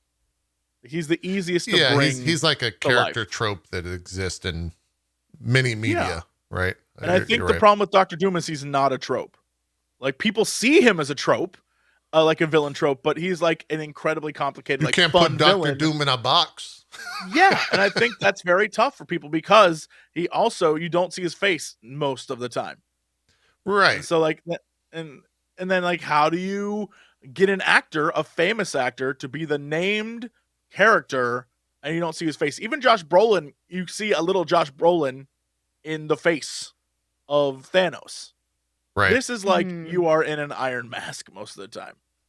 Well, and that's the problem is you can see it in the movies that every time there's an opportunity for them to take their masks off, they will, to the point where they develop technology that almost every hero now has the ability to just like think and their mask fades away, right? Like that's true. I don't know. I wanted to touch on this real quick because I saw this article and I was like pulling it up. Yeah. We're we were talking about news, Thor so 2. Let's talk about it. Yeah, this article just came up by the Hollywood Reporter a couple of days ago, I think. Okay. And it was right on the heels of us talking about how Thor 2 is like one of the worst movies of all time. Apparently, the director isn't that what we said? We said I don't think we said it was one of the worst movies of all time. I think we Marvel put it films, at the complete worst Marvel movies. Okay, let me amend that. Worst Marvel I will stand movie. by that statement. Look, if anyone from Thor 2 wants to come on the show, you're welcome to. It's not the worst movie of all time. Just in the MCU. And I think like we were talking about how like, oh, it has like the sin of just being boring, not even just being bad, just being boring. Yes. The director in an interview with the Hollywood Reporter said that after Thor 2, he lost his will to live. That's how bad the reception for it was. And that in his original cut, that's why you can't say it's the worst movie of all time, Bronze. This man was having a tough time. Yeah. Which, as much as we, might trash a show, I think like we have the maturity to not tweet the person about it, which I wish other people had that decency to just dislike something and move on versus like going and harassing somebody and saying they ruined Thor. I always get annoyed when people say, oh, X, Y, or Z is ruined, because it can never be ruined. Look at Ragnarok. You can always bring something back. It's silly to me when people are like, oh, Star Wars is ruined. This is ruined. But he said the critic and fandom mobs were brutal. And he said, I had lost the will to make movies. I lost the will to live as a director. I'm not blaming any person for that. The process was not good for me. So I came out of it having to rediscover the joy of filmmaking. Jeez. And so now he's finally got a new project, but he apparently just had a tough time. And he said that some known factors in the creative troubles that were plagued with Thor 2 was that they had a really tight production deadline and a script that was never finished when they were shooting it. Yeah, no, that makes sense. Also, yeah, I think like and if previously, I'm not gonna. Mm-hmm. No, there's no way I'd blame this dude. I think he was given what he was given. If we're gonna like talk about where Thor went wrong, I think we need to figure out why they gave Kenneth Branagh so much like power over what Thor as a commodity was in the beginning, and why everyone at Marvel agreed to make him like the love story / like I don't even know how to describe it, like poetic hero. Like he's a Shakespearean inspired character in the films. He's not That's all it is. In any of the movies, he's not fun. Yeah. And I recall, because I'm 1,000 years old, but I recall when the first movie came out, all the reviews that were like Marvel's love story. And then in the second movie, it's very obvious that's the same direction they wanted to go, where it was like, it's about Jane and Thor. And that was the most boring part of the movie. And and I don't know if there was like a group of people like that. But that might be because like, according to this article, like it was not meant for him to direct. So it was initially Wonder Woman's director, Patty Jenkins, was supposed to be attached to the project. She bowed out, and she is quoted in this article as saying, I did not believe that I could make a good movie out of the script they were planning on doing. It would have looked like it was my fault. So she literally quit because she did not want to get blamed for the shortcomings of the film. And when you look at like, so they say here, the version I had started off with had more childlike wonder. There was this imagery of children, which started the whole thing. There was a slightly more magical quality. there was weird stuff going on back on Earth because of the convergence that allowed for some of these magical realism things. And there were major plot differences that were inverted in the cutting room and with additional photography. People such as Loki who had died were not dead. People who had broken up were back together again. I think I would like my version. So I have no doubt that as a director, this was a challenging task. Like, you can't blame the director for the overall movie, especially a big budget Hollywood film. If anything, we've learned watching what happened with Justice League. Like, you can here I'll say that the giant long Snyder cut, the 4-hour thing, had so much superfluous nonsense that you definitely could cut stuff. But at the end, I was like, I enjoyed that movie so much better than what the director is one cog in a machine of a lot of people, and a lot of those people don't know how to make movies. They just know what they want to sell. So yeah, I just thought the entire article was interesting because he kind of doesn't shy away from going into it. And he actually said that he was really impressed with people like Taika because they're able to balance their creative vision against corporate demands. And that he just wasn't able to do that. Like matching what Disney wanted him to do, he couldn't. He had to basically compromise on his vision. But now because of Snyder, I feel like everybody wants their cut and he wants like his cut. Yeah, I feel like that kind of fucked Hollywood up. I agree with that statement 100%. There's so many directors that come out and be like, well, my original cut was 36 hours long. And it was my vision. I feel like that's the new trend. Mm-hmm. Yeah. 100%. Let me tell you, that is my fear for the Dune movie. Oh, it's already happening. Convinced. It's already happening. Momoa's already out there saying like, oh yeah, I hope we get to see his full 6-hour cut, right? I'm letting you know there is no way that they're going to take that like franchise and cram it into 2 movies. Good luck. I can't wait to see what happens, but good luck. Yeah. You're not wrong. You're not wrong. Anyways. You guys want to jump into some more news? Sure. We've got some news. We've got the Shang-Chi reactions, I think, come tonight is the first embargo after the premiere. Because I guess the premiere is tonight. Drop, so we get to see what people think. Spoilers. I hope it's going to be a lot of cherry-picked tweets, and they're all going to say like, Marvel Shang-Chi reinvents the superhero formula and different variations of that statement. So we'll review some of those next week, but it's probably going to be more of that. What else is there? I am curious. They did announce that it will not be coming to Disney Plus on September 3rd. So you're going to have to go to theaters to see it. Granted, we're 2 weeks out from that? 3 weeks out from that? I tell you? So I went and saw Green Knight in theaters. Let me just, for those of you who are like a little worried about going back to theaters, let me tell you. Don't be. If you have mask worries, you should still be worried. I went and saw Green Knight. I was the only person in that theater who still wore his mask the entire time. Everyone else, mask went off the minute the lights went down, and I was like, really? Oh yeah, oh yeah. See, that's the thing.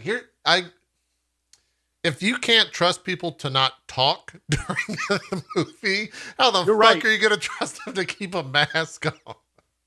Right? Yeah, thankfully, Green Knight wasn't too crazy crowded, but the people were eating popcorn and stuff at the beginning, and they just never put stuff back on. Man. And I was like, thankfully, I recently, because I had to do some stuff, had to get one of those 24-hour COVID tests, and it was like, you clear. But I was sitting there just like, if any of you people get me sick, I swear to God, I will find who bought tickets for this show and track every one of you down. That's your superhero origin story. Yes, I was real. I was looking around and I was like, I can't believe I even had friends. And I had to death glare them, and I was like, and they were like, I'm drinking my drink. I'm like, oh my God, I swear to God. Let me tell you, no one cared. Yeah. Yeah. I I do wonder how that's I feel like going to impact the movie sales, but go ahead, Bronze. Yeah, I was going to say that, did you see the Simu Liu kind of firing back at Disney over this? I'm trying to find the direct quote. Is this the quote where he says Bob Chapek? What? Yeah. Where he says we're not an experiment, or no? Is that a different tweet? Yeah, because the CEO of Disney said that this is an experiment because it's the first time they're putting the film out just in movie theaters for 45 days, and then it's coming to Disney Plus Premier Access. So they don't know how it's going to do. The direct quote he said is, on Shang-Chi, we think it's actually going to be an interesting experiment for us because it's got only a 45-day window. And then Simu fired back kind of saying, like, we're not an experiment, like, we're going to make history, join us. And it does kind of suck when it's like your film isn't the one with the winning monetization model, because if it fails, everyone's going to say, oh, it's because we've already been seeing reporting like that with Suicide Squad of like, oh, well, the film just didn't meet any of the box office expectations. I was like, people still aren't comfortable going to movie theaters yet. You can't say that. That's so unfair to any movie right now, or to Green Knight right now, to be like, well, the box office sales are less than. It's like, well, it's only out in movie theaters. It's not on any streaming services. People aren't feeling comfortable going to the movie theater yet. Like, why are the Delta variant is raging? Why are we sitting here comparing films that are being released in this time period to films that were being released in a pre-pandemic box office? It's just so unfair. Yeah. And I really hope that they're not setting up, Shang-Chi for failure. Because I think that would be so unfair to them to be like, well, it's an experiment. We're going to see how it does. It's like, that doesn't seem fair to me, because people are going to use those numbers and use it as justification for why it's not that good, or these diversity films are never, like, they're going to use that as a weapon to be like, oh, well, this flopped because Marvel's trying to be woke, or whatever those people say, as opposed to looking at the data, which is like, well, this is the first film that was released like this. Yeah. I mean, I 100% agree, but I also feel like, I don't know, you're 100% right, but I'm curious how much ScarJo's lawsuit plays into this. And I feel like there has to be many factors at play here. I obviously have no inside information, so I'm just mouthing off. But like, I don't know. I wish the movie well. I hope it kicks ass, just from a viewer standpoint. I think that Disney is like, it reminds me of when years ago the new Tomb Raider, the very first new like Tomb Raider came out, and Square Enix was like, it sold 5 million copies, and that was well below what we expected. So we don't know if we'll make another one. They're like, it's a failure, and you're like, it sold 5 million copies. What? You sold so many copies, and they're like, I remember it's a failure. And I feel like, it's the prediction modeling and all the BS that goes along with running big businesses, that it's like, well, we were expecting it to do better. It's like, you didn't take into account what you were saying, a giant pandemic, but most of it is also people fear right now. Like, people are being safe and they don't want to go. So it seems like Disney's choice is like, either release it only in theaters, or release it in theaters and online, and then risk being sued again. And I know that they never do that, so it's only in theaters. But then that screws the actors and stuff, because then you're right, it opens them up to being like, well, that's what happens when you make a dumb kung fu movie. I don't know. It sucks. The whole thing sucks. It's not a good place. Like, I just read a comment. It's like, oh, diversity films have a history of failing, and I'm like, but it's not a diversity film. It's Shang. It just has Asian actors. Also, there's films that have had diverse casts that did really well, like Black Panther. And I don't think Crazy anybody's Rich saying, Asians was huge. Yeah. Also, I don't think anybody's saying like, you have to like this movie, otherwise you're racist. No one's saying that. It's just like, I feel like, you can criticize the movie if you don't like it, but the entire idea of like setting it up so it doesn't sell, and then pointing at that and saying, "See, this is why they shouldn't have put. Well, This is why they we shouldn't have made needed that white kung people fu in this movie." movie. It would have made more money. Give me that Danny That's Rand. gonna Give me suck. that motherfucking Yeah. Iron Fist. Not Danny I'm Rand. gonna say a thing that might come off as like Jesse, but it's super true. There's also like tons of Asian fetishism in like, you know, movie cinema Totally. culture. Yeah. Where it's like, you know, 100%. like kung fu movies Which- and stuff. So like this, you know, I can see, you know, people being like, I don't see that as, it's not a diversity film. It's like a fun action film. I can see that shit happening too, because, you know, it's like an acceptance thing. It's interesting to see what people are willing to accept and what they're not. Yeah. So we will see. That movie's coming out one way or the other on September 3rd. We got 3 weeks between now and then. They might, you know, I think I don't know how far out we were for Black Widow, but when they said that was coming to Disney Plus, I don't think we were that far away from release when they said it was going to be both at the same time. So depending on what happens between now and then, who knows? But we do have the first reactions coming later tonight. You can check out Twitter for those. We'll discuss them a little bit next week.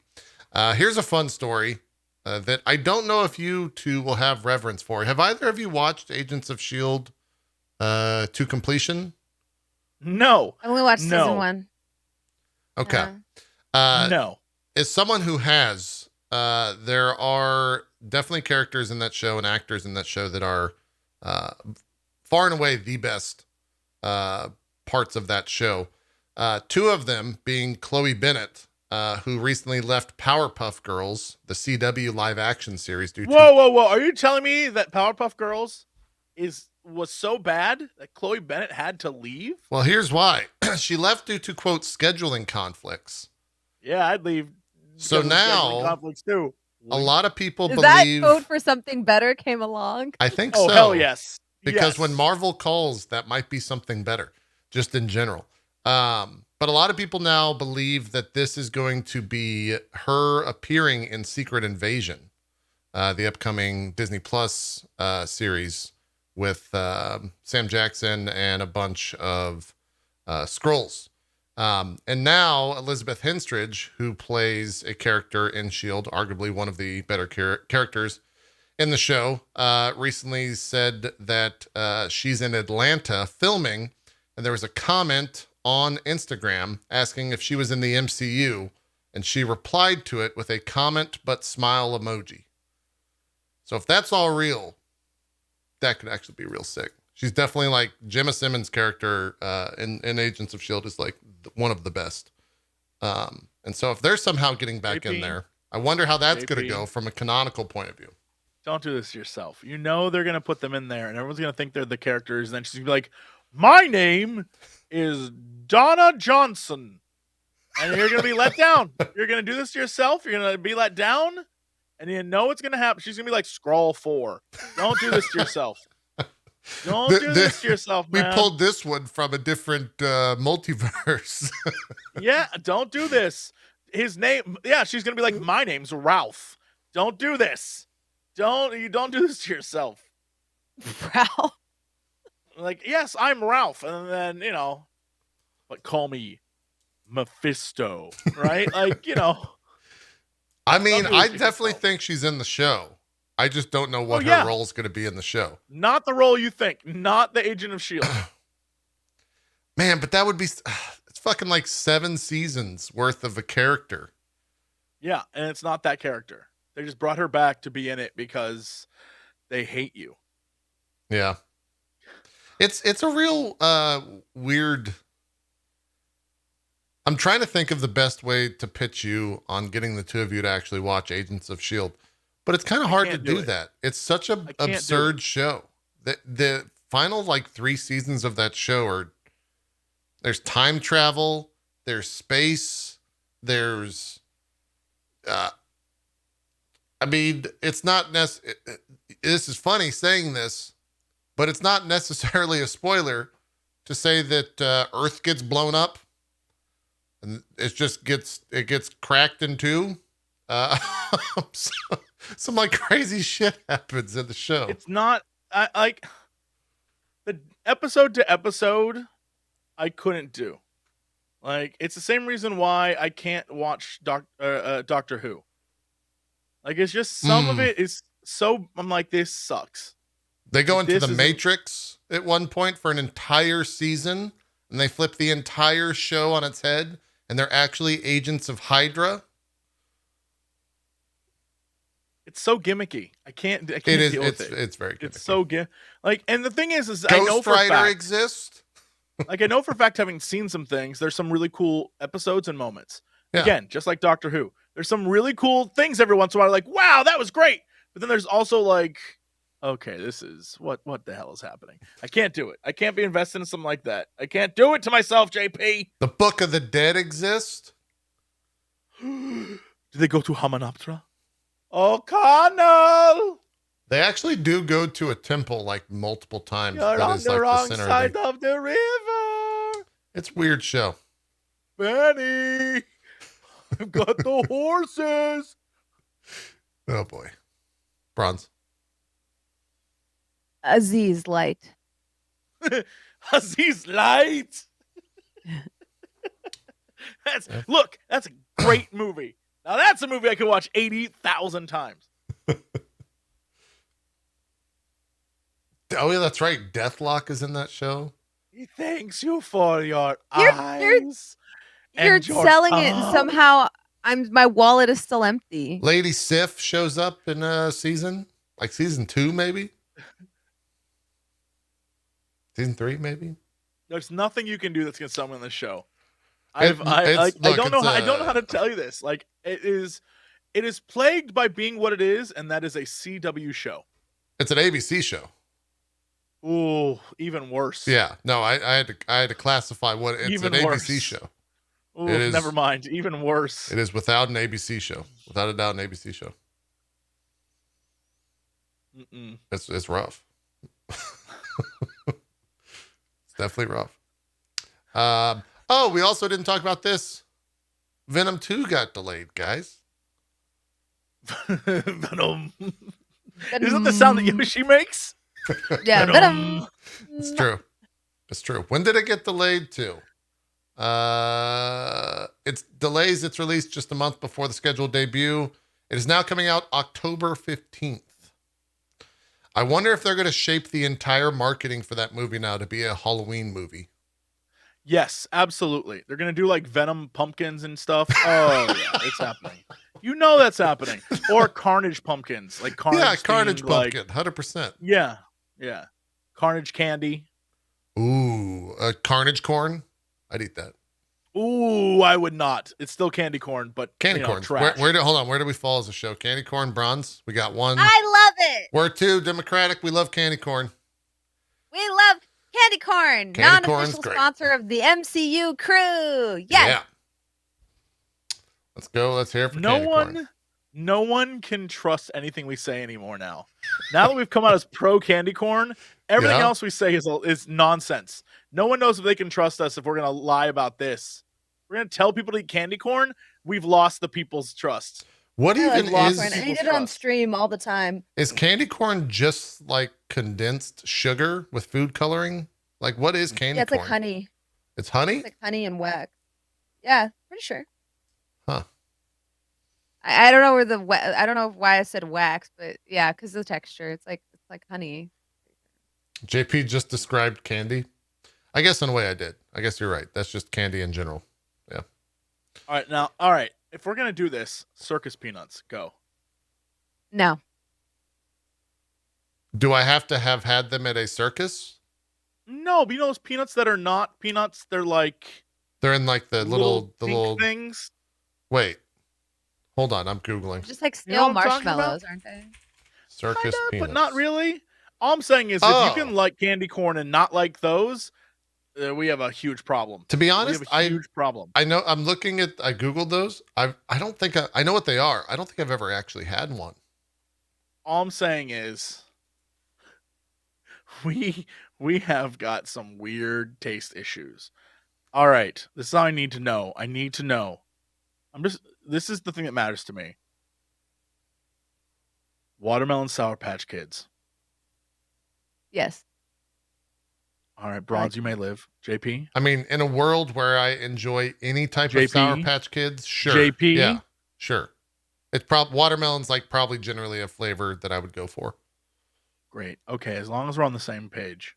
I wouldn't want anything bad to happen to the two of you. Oh yeah, that's how strongly you feel. I don't know, man. I like a lot of candy. I think I just have like a sweet tooth. So What about let's bring it back to the movies. What do you eat when you go to the theater? When you went to the theater? Nothing. Not you don't get anything? I'm not gonna be popular here. Red Vines. I get red vines and popcorn. Hey, that's a choice. I usually end up going out to eat with friends beforehand, and so then I don't eat during the. I'll get a drink though. I'll get like the giant tub of some drink that'll kill me, or depending on the theater, alcohol. But yeah, usually you've seen this, JP. Usually we go out to eat. That's true. We go out to I'm theater, yeah, or go out to eat. Yeah, and then I'm like, we go out to theater before the theater.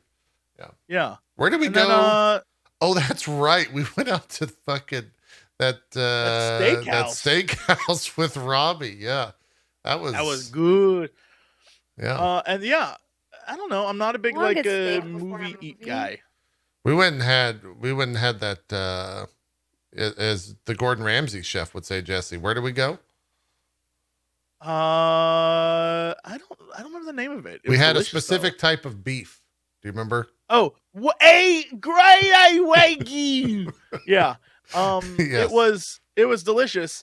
And then we went and saw Endgame. Yeah. It was lovely. I think what a lovely time. What's the name of that place? Let me tell you how much of a nerd I am. I literally went to Texas to go watch and I did this for a Star Wars movie as well. It's true. Just to watch it with people. Yeah. I know. Watch it with friends. And well, one of those time. What was that we saw? Was that Civil War that Twitch rented out that because I won? So back in the day when I was good at video games, I won a Battlefront tournament against Jericho in the finals. Get wrecked, you big idiot. And the winner of that got a private screening of an upcoming Star Wars movie. However, there was no upcoming Star Wars movie, so I asked Twitch if I could just see Civil War. And they said, yeah, we'll rent out a theater for you. Which theater? So we rented out a theater in San Antonio. And that's where Jesse came in. And I think it was for Civil War. That was a pretty good deal. It was a pretty good tournament win. I think yeah. I don't remember. Oh, was it Rogue One? I saw something with you. No, it wasn't. No, Rogue One. We saw the first Star Wars movie. The first of the bad ones. I don't think so because I remember seeing that one. With Maybe it was the final of the time. Maybe it was the final of the. It wasn't the last one because I remember seeing that in a theater by myself because none of my friends were home, and so I went to go watch it and I left even more angry. Maybe it was the second one. Maybe I think it was the first one. I think it was Rogue. I know it doesn't matter. It literally doesn't matter. I think it was episode 7 because it was the first time I had seen a Star Wars movie with Aaron before. And we were sitting there in the theater, and it was obviously it's the beginning of the Star Wars movie where it's dead quiet, and then out of nowhere the Star Wars fucking song starts, and she jumped. Was like, "What the fuck? This is so loud. Why is it doing this?" And I said, "What do you mean? It's the Star Wars movie." She goes, "Well, I've never seen this." And I said, "You've never seen a Star Wars movie?" And that was when I knew I had fucked up.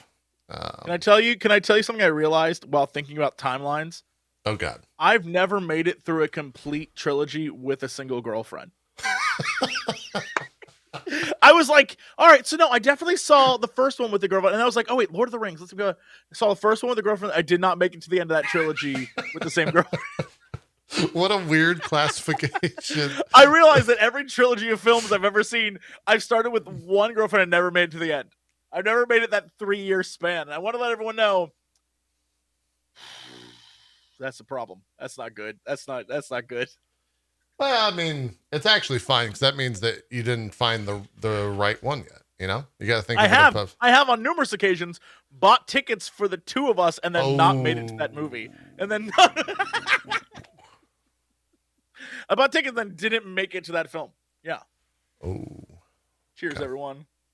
Okay. I'm seeing if there's any more news. Zero news. The only news here is that I'm like hoping Bronze will start seeing trilogy movies with me, and maybe Whoa. I can make it through the end. Whoa. Don't laugh at that. You're not supposed to be like, Whoa. no. Leslie, you're ruining it now. you don't even like candy corn. That's true. Oh yeah, no. You fucked up look, at the candy it's not corn gonna thing. work, but like, Yeah, you're supposed to care about what other people eat a lot. You know, that's the internet Chad move. You're supposed to be like, I do not care what other people eat at all. no, you're supposed to. No, it's the Chad move. You're supposed to freak out. The Chad move. What are other people's preferences? I saw a thing on Reddit where this woman posted that she thinks it's awful and gross when she goes on a date with guys and they order appetizers or dessert. And she said, I'm supposed to order the appetizers and dessert. You're supposed to have a meal. Men are supposed to have meals. And I was like, what a crazy take to have. No, that's a bad take. Men eat meals, not appetizers and desserts. She said, if you want some, just take a fork and take a bite. See, that would be like... That's a bad take right there. Yeah, that's how you get stabbed in the hand with a fork. That's a little extra. I mean, sure, yeah, but I'm not going to say that on air. There you go. Nice. In GTRP. Yep. In GTR. Yep. Yeah. Yep. I don't like people picking at my food. It's disgusting. It's true. Don't worry, I won't pick at your food. I'll let you eat all that. Girl, I'll let you eat all that. I'll buy you more candy corn than you can imagine. You'll call me the candy corn king. I have all the. I'll be like, come home, be like, baby girl, I brought you candy corn. You'll be like, is this candy corn for me? And I'll be like, it always was. The disapproving look on your face is worth it every time. The look of just like, Jesse, I don't know what happened. Is every time it does it for me. That's. I don't know what just happened. Last bit of news: the Marvel Shang-Chi runtime has been revealed. 2 hours and 12 minutes. Breaking news. 2 hours and 12 minutes. What is the average film? This seems like average. Seems very like average. 90 minutes, right? Yeah. It's like 90 to 2 hours. 90, yeah, 90 minutes. I mean, that's like a kid's movie. 90 minutes. Yeah. I feel like most Marvel films are like They're like 2-ish. 2:20, something like that. I wonder what happens when you Google what is the average runtime of a Marvel movie.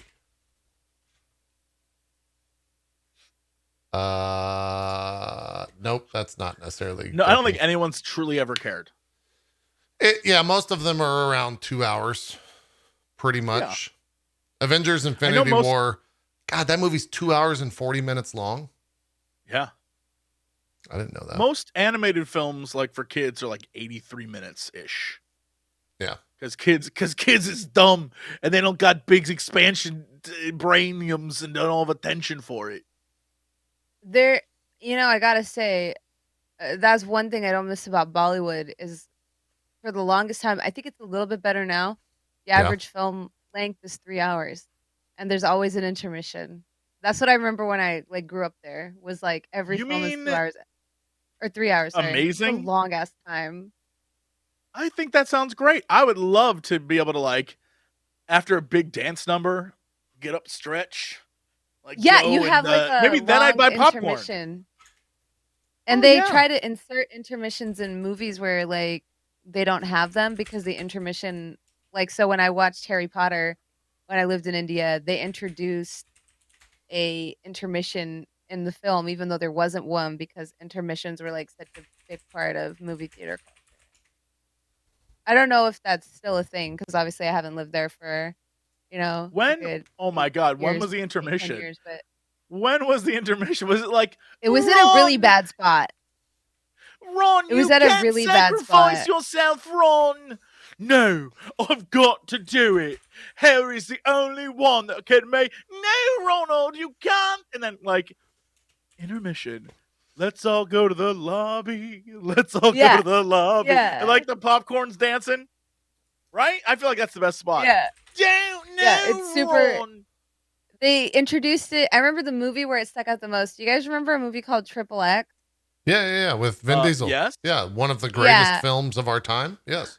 I don't remember exactly where it was in that movie, but the intermission in that movie was at least at the movie theater I went to, was not at a good spot.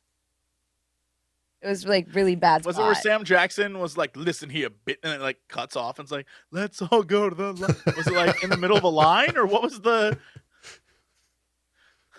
It's just so weird to have an intermission in a short movie. But I think it's like people expect it. Like, oh yeah, there's going to be an intermission. That's when I'm going to go get my snacks and pee. Ronald. Especially if you get the big drinks like Jesse does. You're bold, because I always want to get like the big gallon drink, but I'm like, am I going to get up and move past all these people to go pee? No. Well, that's why we share. I get the big drink, you get a little sip. Gross. I think that's going to do it for us this week. I don't think there's any other news. Episode over it is? No, oh God. Yoda's coming back. He's back. Back Yoda is not. Here always been. Can we get a Yoda with a Yoshi interacting? Small dinosaur you are. Yoshi! Name? What you say? Yoshi!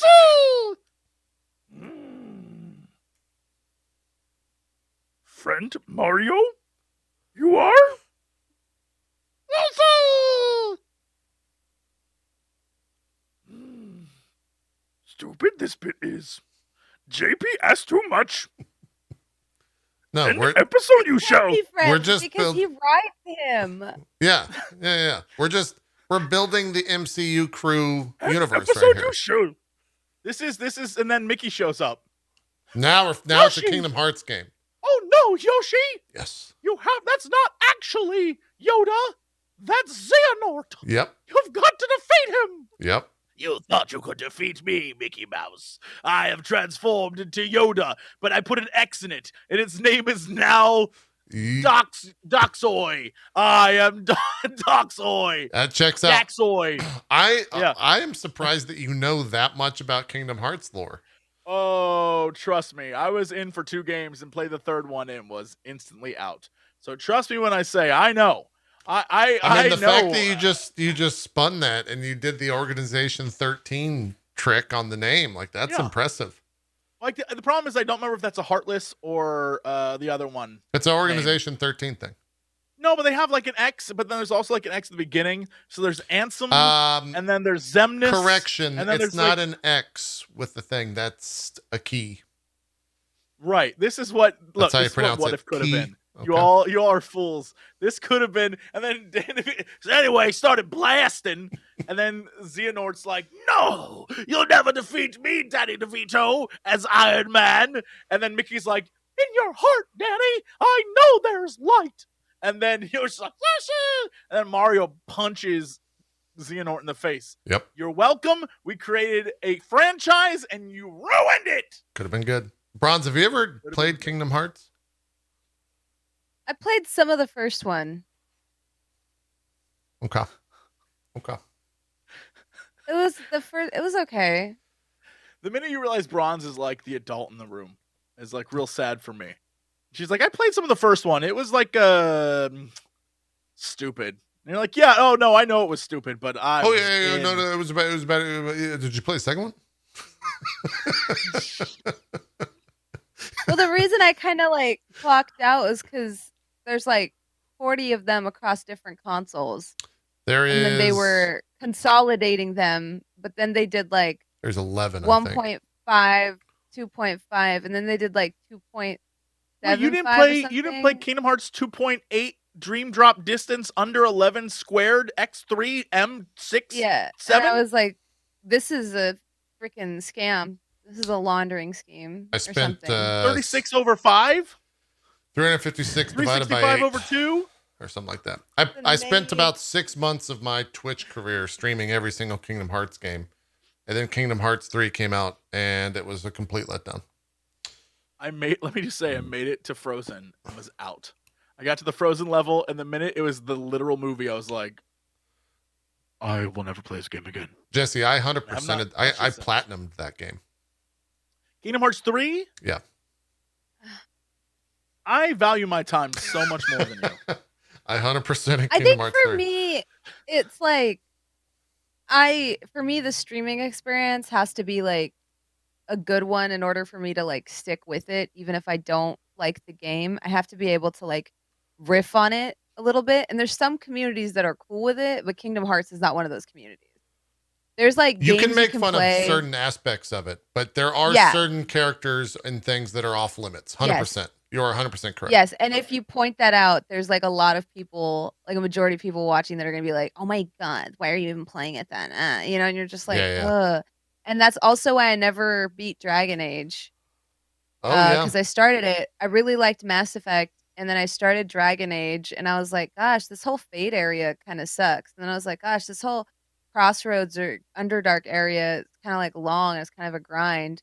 And then I took Morgan out of my party because she just kept antagonizing the other players.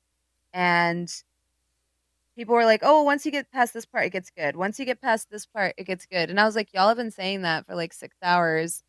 And then people kept asking, like, "Why do you have the Mabari in your party instead of Morgan?" And I was like, "I just don't like her." And that became like a thing. And I was just like, "Gosh, these people are intolerable." So I just stopped streaming it. And to this day, Morgan is a banned name in my chat. Nice. Hey, and it like purges you for 10 minutes and says your waifu is trash and so are you. Because I was just like, it's just my opinion on a character. Beautiful. Yeah. Bronze, let me help you. Yeah. All right, you need to play. Look, I know you've had some bad experiences with fanboys, so I'm going to help you find a game that I think would really gel with you. Okay. All right. Okay. I think you should play Undertale. Dude. You should play Undertale. I think Undertale. You should definitely play Undertale. Check out Undertale. And just like really passionately have opinions. Yeah. I think you should. Definitely give a critical review of Undertale.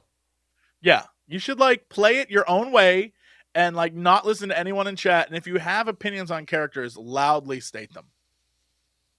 Mm-hmm. And make like YouTube clips and like put things on Twitter. Like definitely put like really promote that you're playing Undertale and like use hashtag Undertale at all times. Mm-hmm. Mm-hmm. Mm-hmm. Mm-hmm. I didn't realize that Jesse was subjugated to the Undertale. Were you, Jesse? Fandom. Did you get eviscerated by the Undertale people? Just like I was.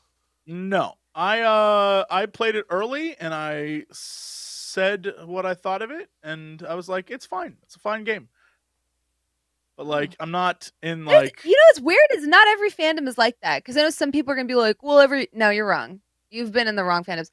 Like, when I played KOTOR, I was afraid because I was like, oh, Star Wars. Nah, there was like a couple of neckbeards in there. But majority of people, if I was like, I don't like this character. I really like this character. This part's kind of boring, but overall, I like the story. And they're like, yeah. And I was like, what? Y'all are chill? What the fuck? That's a thing? It's a thing you can be? It's chill? No way. There's a weird, like, connection people have to games sometimes. And that's a word you could use. And sometimes people become a little obsessed over things from like that played a huge role in like their life as part of like the ethos and they're caught up in it. And Undertale is one of those things where like people are just obsessed over it, over like the little minutia, because it was like you're solving a mystery as well. And like you figured it out. It's part of your, it's fine. It's like, it's a fun game, but don't say anything bad about it at all, ever. Yeah, no, Undertale is a fine game. That is our official stance as the MCU Crew. Fine game. And now we're going to do shout outs and not speak of Undertale, the fine game that exists ever again. Yep. Give it a Michelin star. You know what? Fuck it. Give it 2. Not 3 though. Not 3. I'm not going 3 Michelin stars away. Like, yeah, it's tough. It's got to be like perfect. Yeah. Bronze, do some shout outs. Where can people check you out?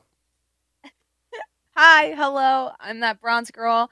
I've played like 60 hours of Back 4 Blood in like 5 days. So clearly I need help. but I've really been enjoying it. I love horde mode games, so I think to scratch that itch, because I think the beta ends today, probably going to be diving into some more Vermintide. Super excited for Darktide coming out soon. But yeah, this week I'm looking at, I think, some Vermintide. Library of Ruina looks fun because I love deck building games. And I think some more Chernobylite. So nice. That's me. You can find me on Twitter and on Twitch at ThatBronzeGirl. Awesome. Jesse, what's going on? Do some shout outs. Where can people check you out? Hey, everyone. Yeah, man, I got all sorts of stuff happening this week. Working on a few projects, trying to get some things done. But mostly the old hat of videos and streaming. And if you want to see where streams end up at, go to youtube.com/coxclips is a place you can go now. Man, I name everything very well. So go to Cox Clips if you want to see some of the VODs, because everyone is like, I don't like how Twitch does their VOD system. So, you don't have to worry about that upset when they go there and not get what they are advertised as? No, they get what they're looking for. Okay. Oh, okay. There's a special. Okay. Oh, they get what they're looking for. Okay. They know exactly what they want. A bris? Oh, they know exactly what they get.